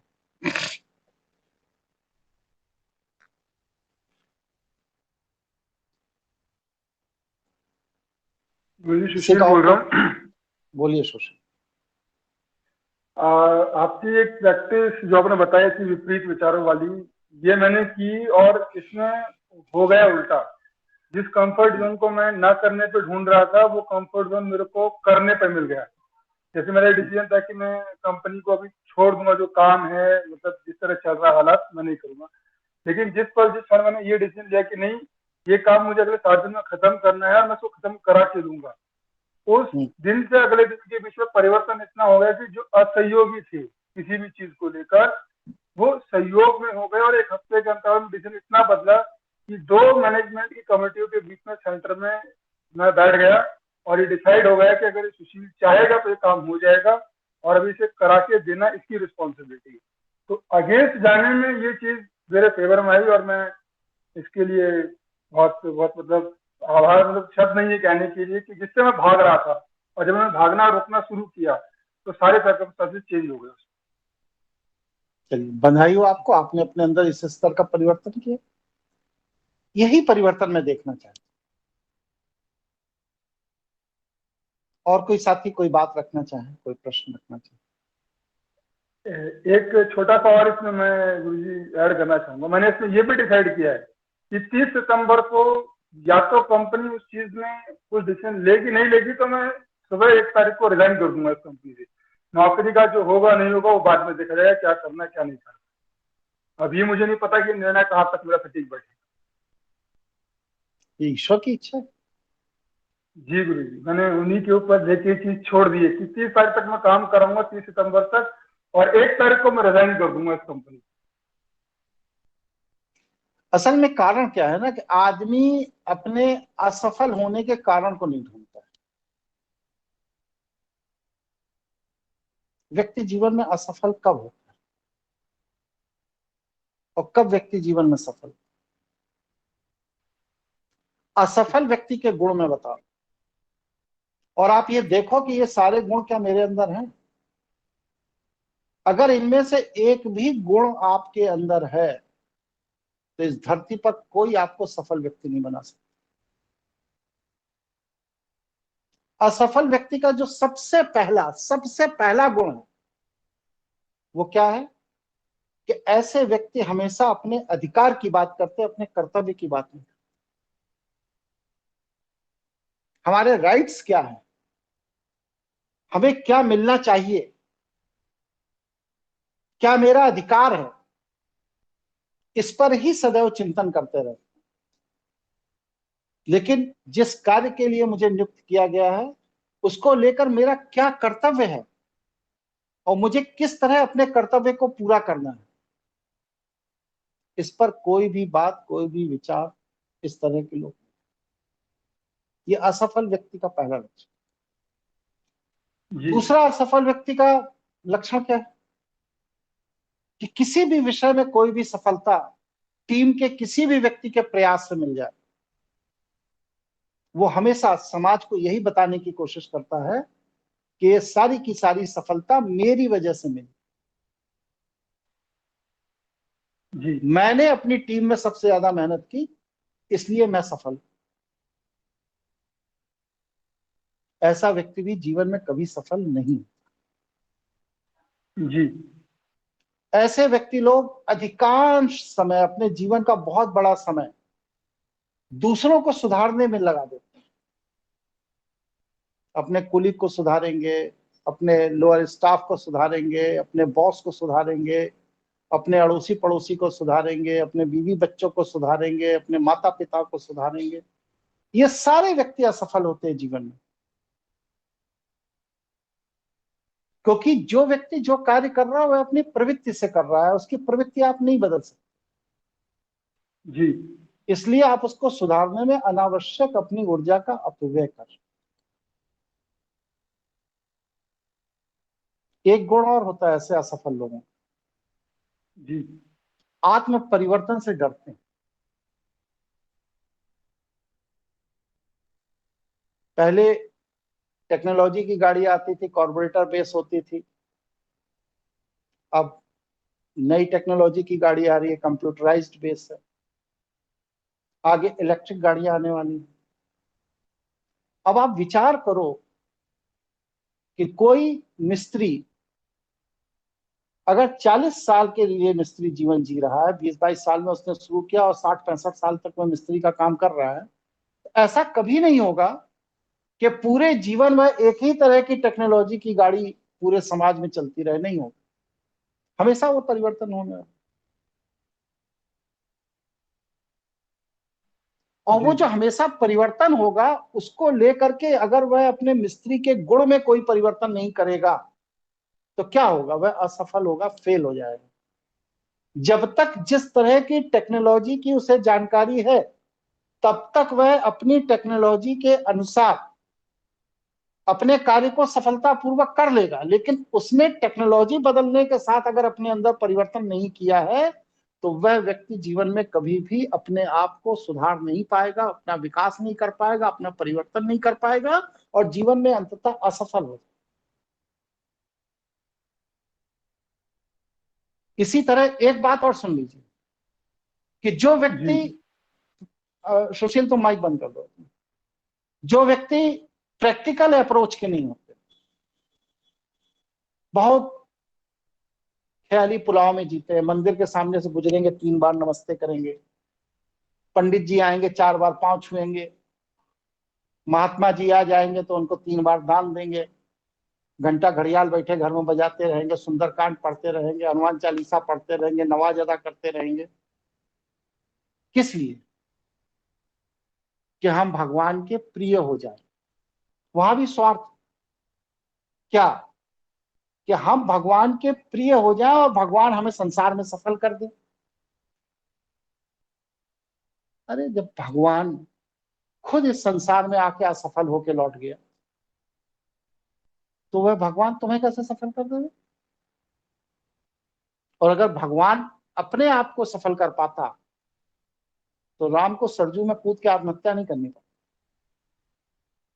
कृष्ण को जंगल जंगल पागलों की तरह नहीं घूमना पड़ता, पेड़ के नीचे नहीं लेटना पड़ता, बहेलिया उनको तीर नहीं मार पाती, अर्जुन और युधिष्ठिर को जंगल जंगल नहीं घूमना पड़ता पूरी जिंदगी। तो जब भगवान इस संसार में आकर के अपने आप को सफल नहीं कर पाए, तो आप इंसान हो, आप उस भगवान के आगे घंटा घड़ियाल उपन्यास चालीसा पढ़ के कैसे सफल हो? धर्म ग्रंथों में लिखा क्या है इसकी जानकारी ही नहीं है लोगों को, धार्मिकों को। लोग वेद पुराण उपनिषद की बातें करते हैं, कभी पढ़ा है वेद? पढ़िए। लोग कहते हैं वेद अपौरुषेय है, मनुष्य पुरुषार्थ से वेद की युक्तियां नहीं लिख सकता, ऋचाएं नहीं लिख सकता।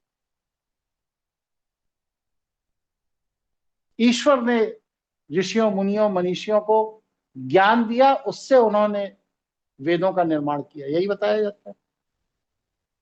लेकिन वेद पढ़िए, वेद क्या कहते हैं?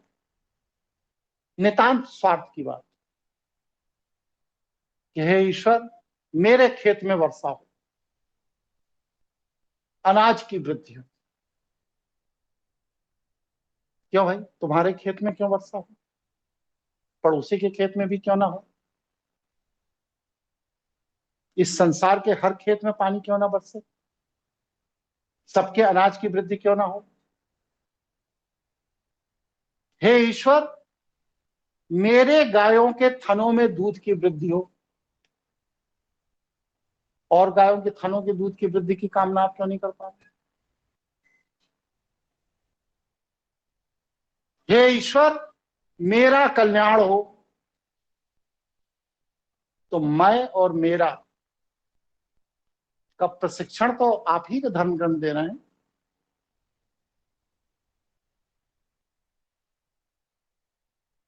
सौ में से 90 ऋचाओं का कोई ना कोई मंत्र दृष्टा ऋषि है। तो इसका मतलब मंत्र दृष्टा ऋषि का तात्पर्य सीधा सा है कि इस मैथुनिक सृष्टि में वह व्यक्ति किसी माता पिता के संयोग से पैदा हुआ। उस समय के बौद्धिक स्तर जो भी कुछ रहा होगा, समाज का, लोगों का, दुनिया का, उस बौद्धिक स्तर के हिसाब से उसने अपना बेटर एक विकास किया, एक थोड़ा अपने को सामान्य से बेहतर बनाया, और उस बेहतर को बनाकर उसने प्रकृति को ज्यादा करीब से समझा। और जब प्रकृति को ज्यादा करीब से समझा तो जो उसकी अनुभूति है उसको उसने मंत्र के रूप में लिख दिया। इसीलिए उस ऋषि को मंत्र दृष्टा ऋषि कहा गया। लेकिन अगर एक मैथुनिक सृष्टि के अंदर उत्पन्न हुआ व्यक्ति उस समय के बौद्धिक परिवेश से बेटर होने के कारण किसी विद्या, किसी मंत्र, किसी सिद्धांत को दे गया, आज से 10,000 साल पहले, 12,000 साल पहले, तो वो चीज आज भी वैसे ही चलती रहेगी, आज भी वैसी ही होती रहेगी। यह नितांत अव्यवहारिक ज्ञान।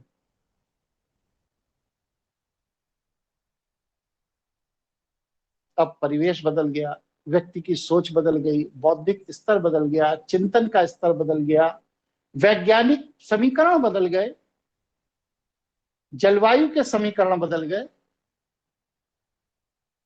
ग्रह नक्षत्रों की गतियों में परिवर्तन आ गया। अब भी आप उसी 12,000 साल पुराने सिद्धांतों को पढ़ करके गर्व महसूस कर रहे हैं, जो कि आज के परिवेश में नितांत अव्यवहारिक है।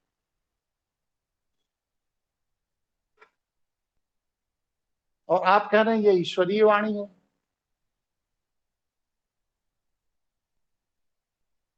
ईश्वर ने तो कहीं नहीं कहा कि आप खेत बनाओ, पेड़ को काट दो, वनों को काट दो, जंगलों को हटा दो, और वहां पर हल बैल से एग्रीकल्चर करो, कहीं ईश्वर ने कहा? ईश्वर का तो ये कहना है कि जिस तरह आपको मैंने पैदा किया, उसी तरह मैंने 84 लाख योनियों में विभिन्न जीव जंतुओं को पैदा किया, विभिन्न परिस्थितियों में पशु पक्षियों को पैदा किया, वनस्पतियों को पैदा किया। आप अपना सर्वाइवल कर रहे हैं, वो अपना सर्वाइवल कर रहे हैं। आप उनके क्षेत्र में दखल मत दीजिए, वो आपके क्षेत्र में दखल नहीं देंगे। आप क्या कर रहे हो? जंगलों को काट दे रहे हो, उनमें खेत बना दे रहे हो। तो उन जंगलों में रहने वाले जो जीव जंतु, सांप बिच्छू अजगर वगैरह रह रहे थे, वो जब चलते चलाते आपके खेत में आ जाते हैं तो आप उनकी कत्ल कर देते हो, उनकी हत्या कर देते हो। आप एक तो उनका घर उजाड़ दिए, उनका घर छीन लिए उनसे, और उसके बाद अगर वह भ्रमवश आपके खेत में आते हैं तो आप उनकी हत्या कर देते। यही वेद का सिद्धांत है। उस जमाने में गाय का ही दूध दुहा जाता था, गाय ही पाली जाती थी। दूध का और कोई ऑल्टरनेट नहीं था, कोई विकल्प नहीं था। वेदों में कहीं कोई सूप या जूस बनाने का फार्मूला नहीं दिया गया। अब लोगों ने वनस्पति पर प्रयोग किए, आयुर्वेद विकसित हुआ, सूप और जूस बनाने की पद्धति विकसित हो गई। अब दूध के ऊपर डिपेंडेंसी कम हो गई। लेकिन आप अभी भी यही बात कह रहे हैं कि हे ईश्वर, मेरी गायों के थनों में दूध की वृद्धि हो। शहर में आपके पास गाय है कहां जिसके थन में दूध की वृद्धि हो? और वेद में कहीं लिखा नहीं है कि टमाटर का सूप कैसे बनाया जाए।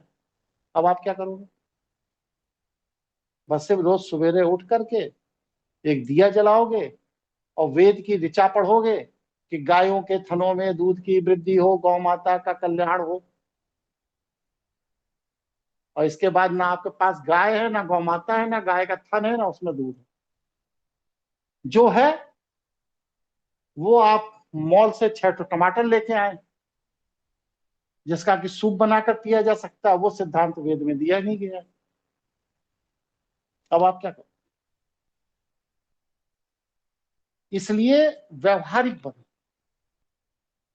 जमीनी हकीकत पे उतरो। हनुमान जी जंगल में रहते थे, कंदमूल फल खाते थे, आम खाते थे पेड़ पे चढ़ चढ़ के। आप कितनी बार पेड़ पे चढ़ के आम खा के आए हो भाई? कितनी बार आपने हाथ से जमीन के अंदर गड्ढा करके कंदमूल फल निकाल के चबाया? आप तो मॉल से खरीद के ला रहे हो। तो फिर ऐसे व्यक्ति की आराधना, पूजा, उस सब का क्या प्रयोजन रह जाता है जो व्यक्ति हाथ से जमीन खोद के खाता था?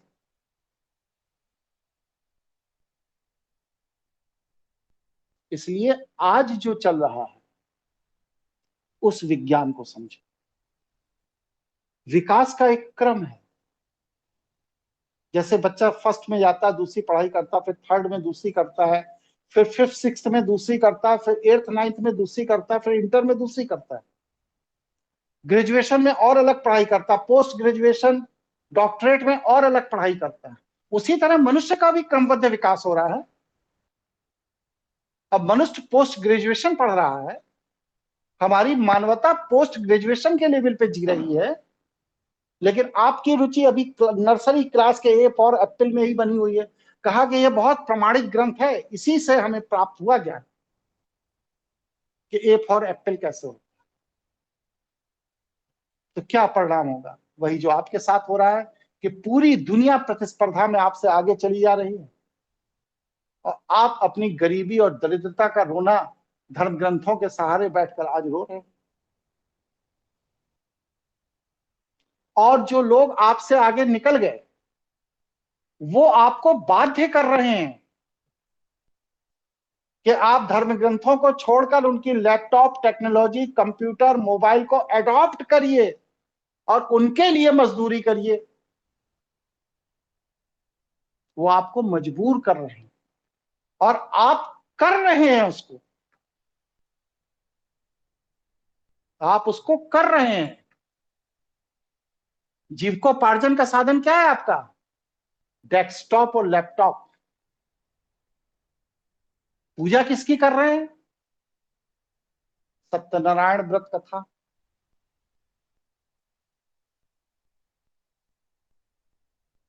क्यों? क्योंकि आज से 500 साल पहले किसी ने बता दिया था कि सत्यनारायण व्रत कथा करने से संपन्नता। अरे आज उससे नहीं आएगी संपन्नता, आज संपन्नता आएगी आपके डेस्कटॉप और लैपटॉप के सॉफ्टवेयर को समझने से। अगर उसके प्रति आपके अंदर जागरूकता नहीं है, समझ विकसित नहीं हुई है, आपने उसकी बारीकियों को समझना और चलाना नहीं सीखा है, तो किसी भी मंदिर में कहीं भी घंटा, घड़ियाल, नगाड़ा, शंख बजाते रहिए, कहीं कुछ नहीं होने वाला।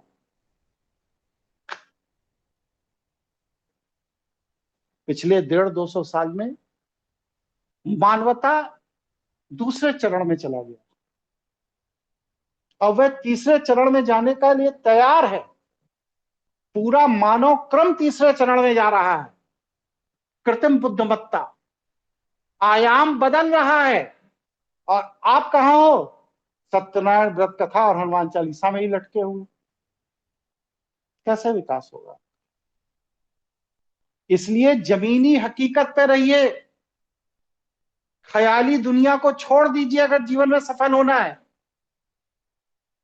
और सत्यनारायण व्रत कथा और हनुमान चालीसा और सुंदर कांड से अगर सफलता मिल रही होती तो पूरी दुनिया में भारत अब तक फिर सोने की चिड़िया हो गया होता। अपने बच्चों को नौकरी करने के लिए अमेरिका, कनाडा, इंग्लैंड, ऑस्ट्रेलिया नहीं भेज रहा होता, क्योंकि आज पैसा कमाने के स्रोत वहां पर, इसलिए हम अपने बच्चों को वहां भेज।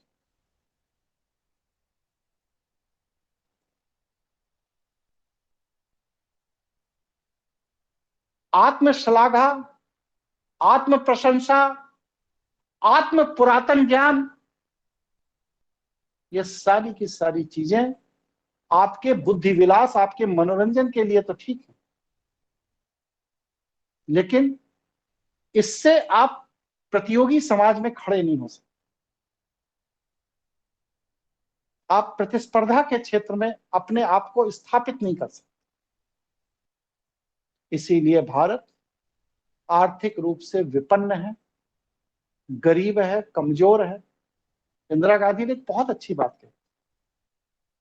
उन्होंने कहा था भारत कमजोर नहीं, भारत के लोग कमजोर हैं। क्यों कमजोर है? क्योंकि वह अपने पीछे को छोड़ने को तैयार ही नहीं है। अपने उसी पीछे को पकड़े रहने में वह गर्व महसूस करते हैं। और पीछे को पकड़े क्या है?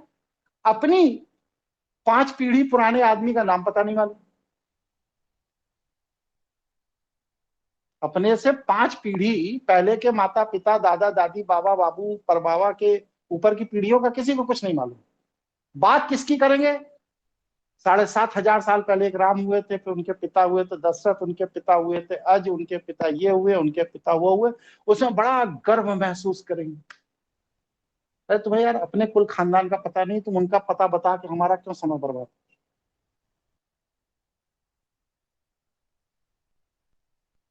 उसकी जगह आज की तकनीकी पर बात कर लो, आज के विकास पर बात कर लो। आज की दुनिया किस पद्धति, किस व्यवस्था से चल रही है, जिससे कि संपन्न व्यक्ति और संपन्न होता चला जा रहा है और हम और गरीब होते चले जा रहे हैं। इस पर चर्चा कर लो थोड़ी सी। उन षड्यंत्रों पर थोड़ी चर्चा कर लो जो तुम्हारे घर का सोना ले गए, तुम्हारे घर का पैसा ले गए, तुम्हारे घर के बहू बेटियों को, लड़के लड़कियों को ले गए विदेशों में, और तुम खुद उनको एयरपोर्ट पर टिकट खरीद के बिठा के आए हो। इस पर चर्चा करो। अगर संसार की बात करनी, और अगर संसार की बात नहीं करनी, आत्मकल्याण की बात करनी, तो फिर इन सब चीजों का क्या मतलब? ना आत्मकल्याण इस संसार की चीजों में है और ना उन धर्म ग्रंथों में है जिन्हें आप वेद, पुराण, उपनिषद कहते हैं। उसमें भी आत्मकल्याण कहीं नहीं। आत्मकल्याण किसी भी वाह चीज में नहीं है, ये आपकी अपनी आंतरिक अनुभूति का विषय। ऐसा कोई भी अपनी आंतरिक अनुभूति जो आपके चेतना के स्तर को विकसित करती है, उधर्वगामी करती है, ऊपर ले जाती है, वही विचार आपका आत्मकल्याण कर सकता है। इससे इतर कोई भी विचार आपका आत्मकल्याण करने में सहायक नहीं हो सकता, ना इस संसार में, ना इन धर्म ग्रंथों में। अगर हो सकता होता, विचार करिए, चिंतन करिए। न जाने कितनों को मैंने देखा है सुंदरकांड का पाठ करते हैं, रामायण का पाठ करते हैं, गीता पाठ करते हैं, और उसके बाद 2 घंटे बाद वो अपना टिफिन बांध के नौकरी करने भागे चले जा रहे हैं, और दिन भर फ्रस्ट्रेशन में बीतता है, और फिर लौट के आ जाते हैं, फिर उसी फ्रस्ट्रेशन में जीने लगते हैं। जब आदमी कृषि करता था, जब साल में 2 महीने आषाढ़ में प्रयोग करने पड़ते थे कृषि के लिए, और उधर फागुन में 2 महीने काम करना पड़ता था, बाकी सब कुछ प्रकृति के हाथ में था। तो उस समय 4 महीने के अलावा बाकी के 8 महीने के लिए आपके अध्ययन, स्वाध्याय, बौद्धिक विकास के लिए वेद, पुराण, उपनिषद, ग्रंथ अच्छी चीज है, उसको पढ़ने से दिमाग का कुछ विकास हो जाता है। लेकिन अब तो आप 4 महीने छोड़ो, 365 दिन अपना काम कर रहे हो, और रोज सुबह से रात तक अपना काम कर रहे हो, नौकरी कर रहे हो या व्यापार कर रहे हो। ऐसी स्थिति में इन वेद, पुराण, उपनिषद आदि को पढ़ने में 2-3 घंटे रोज बर्बाद करने की जरूरत क्या है? उतना 2-3 घंटे आप अपने काम, अपने धंधे, अपने विकास में लगाइए, अपनी योजनाओं पर चिंतन करिए, अपनी एकाग्रता के स्तर को इतना विकसित करिए कि बस 10 से 15 सेकंड में भगवान से बात हो जाए। इससे ज्यादा समय लगाने की जरूरत क्या है? आप ड्राइवर गाड़ी चला रहा है, आप पीछे बैठे हैं, और ऑफिस जाने में जो उसको 40 मिनट लग रहा है, उस समय आपकी एकाग्रता का स्तर इतना उच्च हो कि उस 40 मिनट में आपका सीधे भगवान के साथ वार्ता हो रही, प्रकृति के साथ वार्ता हो रही। आप सो रहे हैं, रात में 1 बजे नींद खुली, उसी पलंग पर लेटे लेटे आपकी भगवान से वार्ता शुरू हो जाए, 15-20 मिनट, आधे घंटे वार्ता हुई, और इसके बाद आप वहीं सो गए, बात खत्म। उस वार्ता के लिए क्या हनुमान चालीसा पढ़ना जरूरी है? रामायण पढ़ना जरूरी है? सुंदरकांड पढ़ना जरूरी है? नहीं, कोई जरूरी। आप अपनी चेतना के स्तर को विकसित कर लीजिए, ईश्वर से आपका सीधा संवाद होने लगता है। इसलिए किसी की आलोचना में अपनी जीवनी ऊर्जा, अपनी चेतना की ऊर्जा को क्षय मत करिए। किसी को ज्ञान बांटने की जरूरत नहीं है, कोई नहीं सुधरने जा रहा आपसे, किसी में रंच मात्र कोई फर्क नहीं है। जिसकी प्रवृत्ति पतन की होगी वह पतन को ही जाएगा, जिसकी प्रवृत्ति उत्थान की होगी वह उत्थान पर ही जाएगा। आपके परामर्श से कोई कहीं नहीं जा रहा। आप अपना व्यक्तित्व ऐसा बना लीजिए कि दूसरे लोग आपके व्यक्तित्व को देख करके दिशा बदल दें। अपना व्यक्तित्व का विकास तो आप किए नहीं, और दूसरे को व्यक्तित्व विकास पर सलाह दे रहे हैं, तो आपकी प्रत्येक सलाह खोखली है, थोथी है, कोई नहीं सुन रहा उसको। आप अपनी आत्म प्रशंसा में बस सिर्फ अपने बक बक बक बक बक बक बक बक बकते रहते हैं। लेकिन जब आप अपने अंदर इतना विकास कर लेते हैं, अपनी चेतना के स्तर को विकसित कर लेते हैं कि दूसरा व्यक्ति आपसे प्रेरित होकर, खुश होकर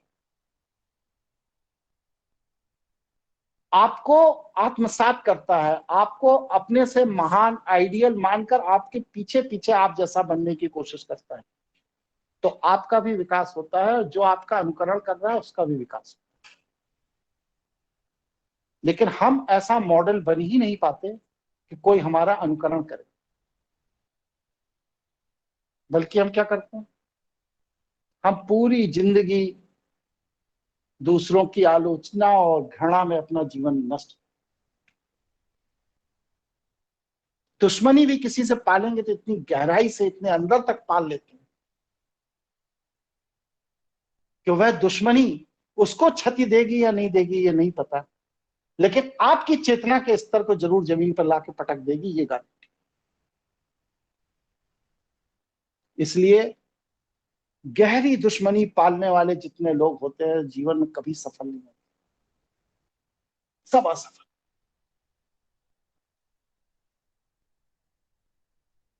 जिन व्यक्तियों को यह अहंकार होता है कि मैं ही सब कुछ जानता हूं, मेरे ज्ञान के अलावा उस दुनिया में कुछ नहीं बचा, वह सारे लोग असफल।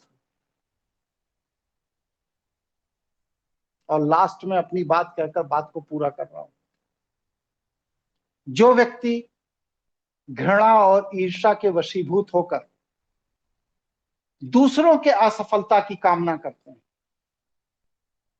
दूसरा व्यक्ति असफल होगा या नहीं ये पता नहीं, क्योंकि उसकी चेतना के स्तर पर निर्भर करता है कि वह असफल हो या ना हो, लेकिन ऐसी कामना करने वाला व्यक्ति निश्चित रूप से असफल। इसलिए कभी भी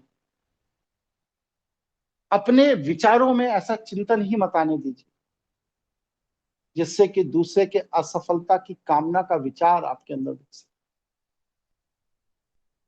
अपने जीवन को उच्च लक्ष्य की ओर ले जाइए, एक लक्ष्य निर्धारित करिए, उस लक्ष्य की बिंदु पर अपनी चेतना की ऊर्जा को लगा दीजिए और चेतना की ऊर्जा को उस लक्ष्य की बिंदु पर इस स्तर तक लगा दीजिए कि पूरी की पूरी प्रकृति, पूरी की पूरी कायनात आपकी चेतना की ऊर्जा के माध्यम से आपको उस लक्ष्य तक पहुंचा दे।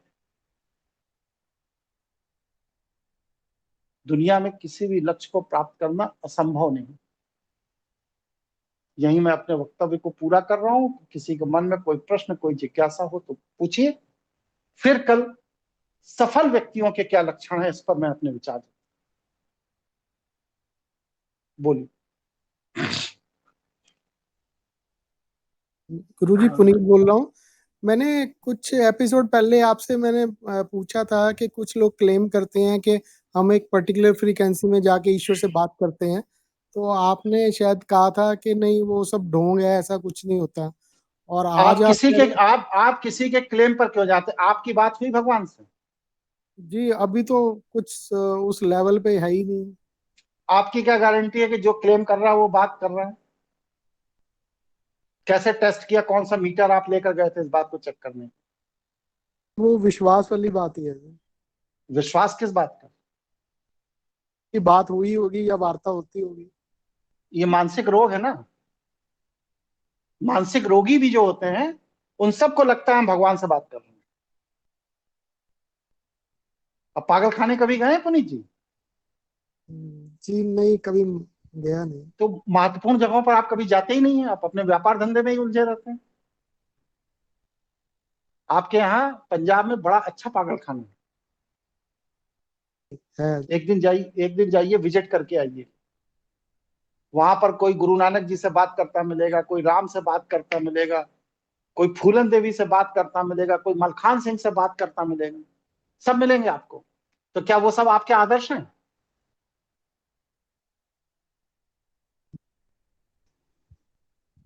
जवाब दीजिए कि वो सब क्लेम कर रहे हैं कि मैं बात कर रहा हूं, तो वो आपके सब आदर्श हो गए? जी नहीं। तो क्यों नहीं हो गए भाई? क्यों? इसलिए नहीं हो गए क्योंकि उनको पकड़ के पागलखाने में रख दिया गया, और आप जिसकी बात कर रहे हैं वो अभी पागलखाने में पकड़ के नहीं रखा गया, इसलिए वो महापुरुष हो गया। यही तो फर्क है। जी जी। तो फिर व्यवहारिक बनिए ना। सबसे बड़ी प्रॉब्लम यही है कि हमारी दृष्टि नितांत अव्यवहारिक। हम जब तक स्वयं अपने को विकसित करके भगवान से बात नहीं कर लेंगे तब तक मैं कतई मानने को ये तैयार नहीं हूं कि समाज में किसी और की बात।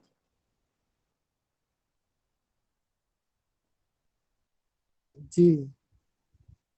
और दूसरा, अगर उसकी बात होती भी है तो आप उसके पीछे पीछे घूम के क्या कर लेंगे?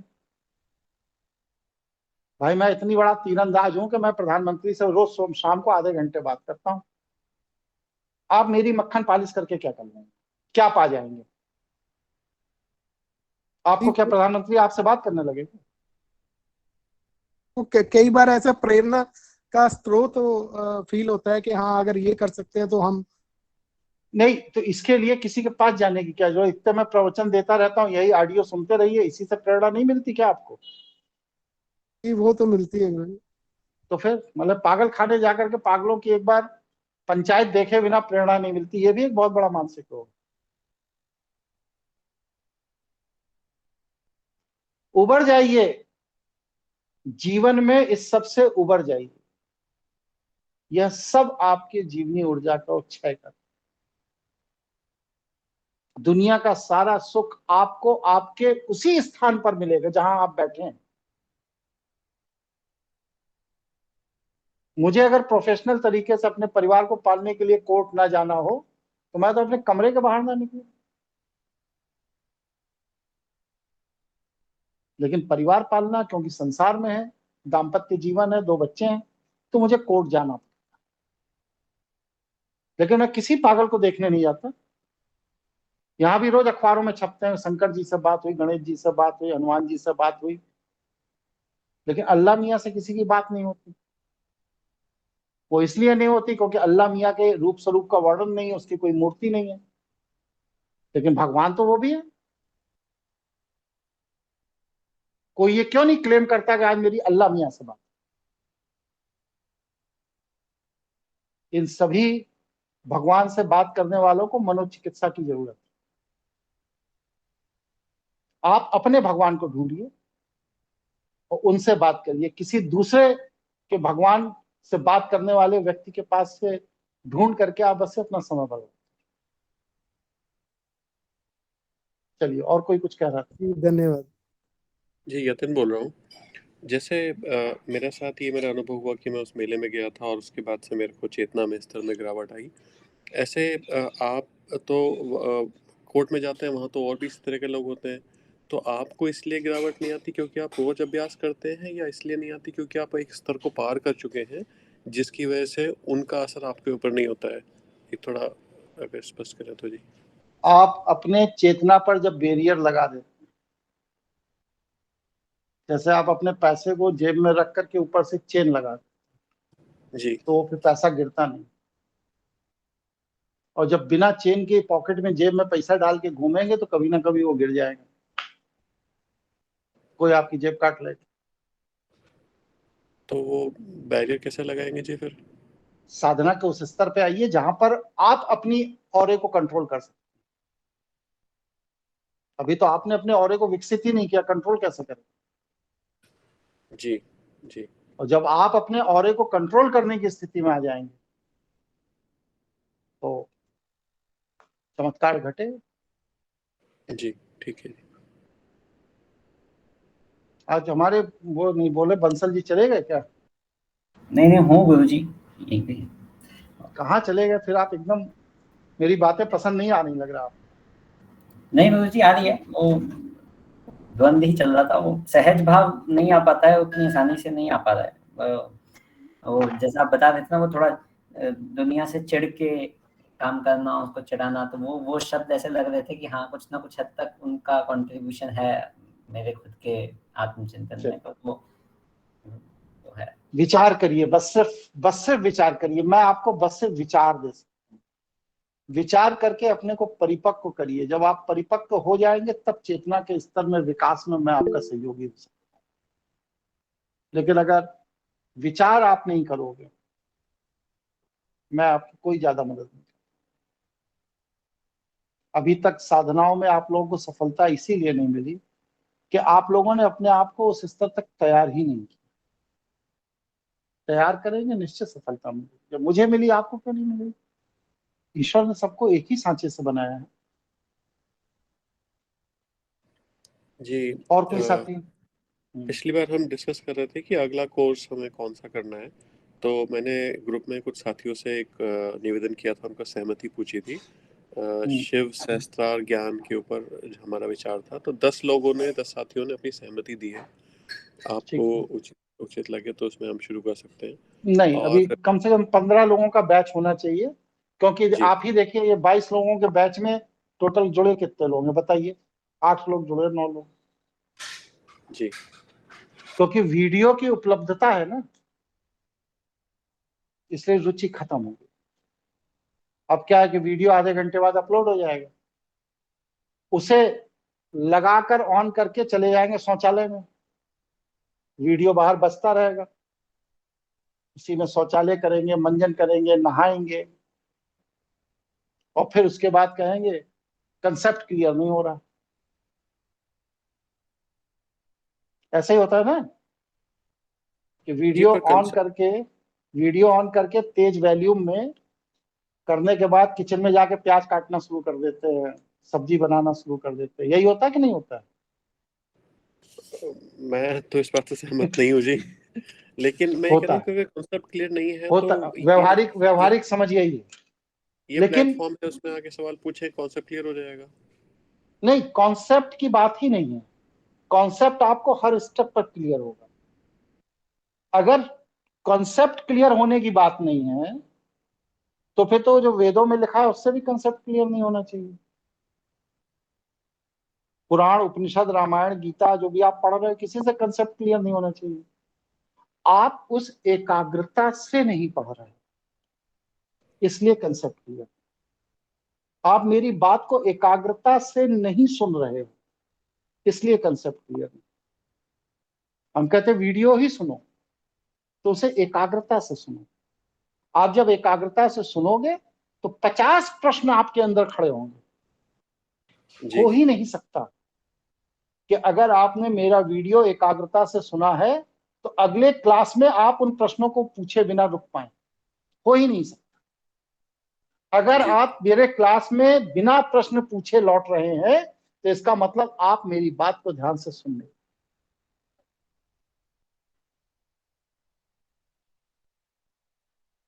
ठीक है यति जी?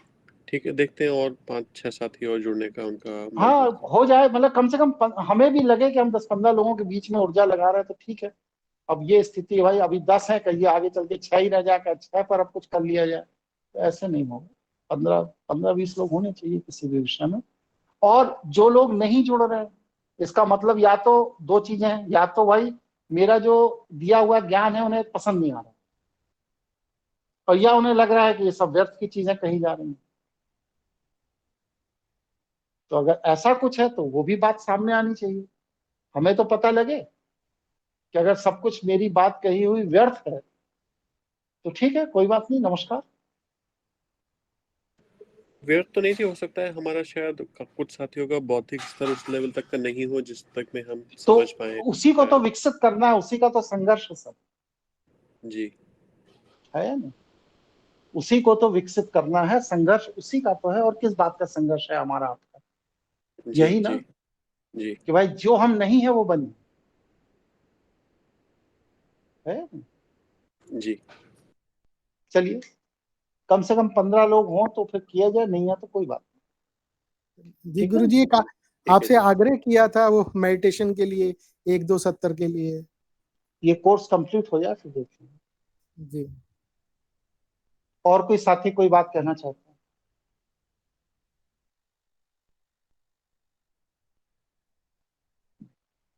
चलिए, तो कल क्लास रखना है? जी जी जी जी, कल क्लास रखना है तो फिर कल की तैयारी करते हैं, कल हम लोग मिलते हैं। कल मैं ये जो आज चौथा अभ्यास बताया है इस पर कुछ चर्चा बाकी रह गई है, या कल इसको और गहराई से समझने की जरूरत है, या कल 5वां अभ्यास बता के क्लास पूरा कर दिया जाए? आप लोग बताएं। जी, एक उदाहरण लेकर के या किसी परिस्थिति को लेकर के अगर समझ सके तो थोड़े समय के लिए। तो ये तो उदाहरण और परिस्थिति तो आप लोग बताएंगे, मैं समाधान बता दूं। जी, क्या ये कोर्स कुछ कठिन सा लग रहा है क्या? अव्यवहारिक दिख रहा है क्या आप लोग?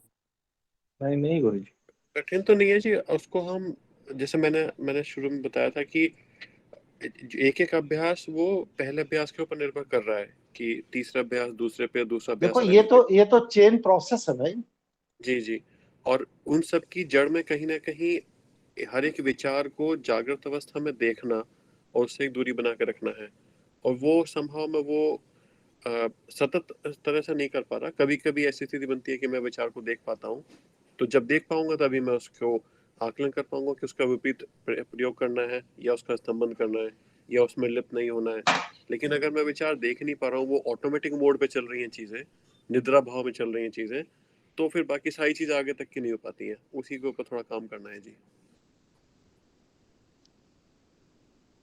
ठीक है, 3 महीने ये क्लास चला, मैं समझता था कि 3 महीने में आप लोगों की चेतना के स्तर में कुछ परिवर्तन होगा, ऐसा मैं उम्मीद कर रहा हूँ। चल, तो हम लोग कल फिर क्लास करते हैं। आप लोगों के प्रश्न होंगे तो उनके उत्तर हो जाएंगे, और नहीं तो फिर कल 5वां अभ्यास भी मैं बता करके क्लास पूरा कर दूंगा। ठीक है, जी नमस्कार। नमस्कार। नमस्ते।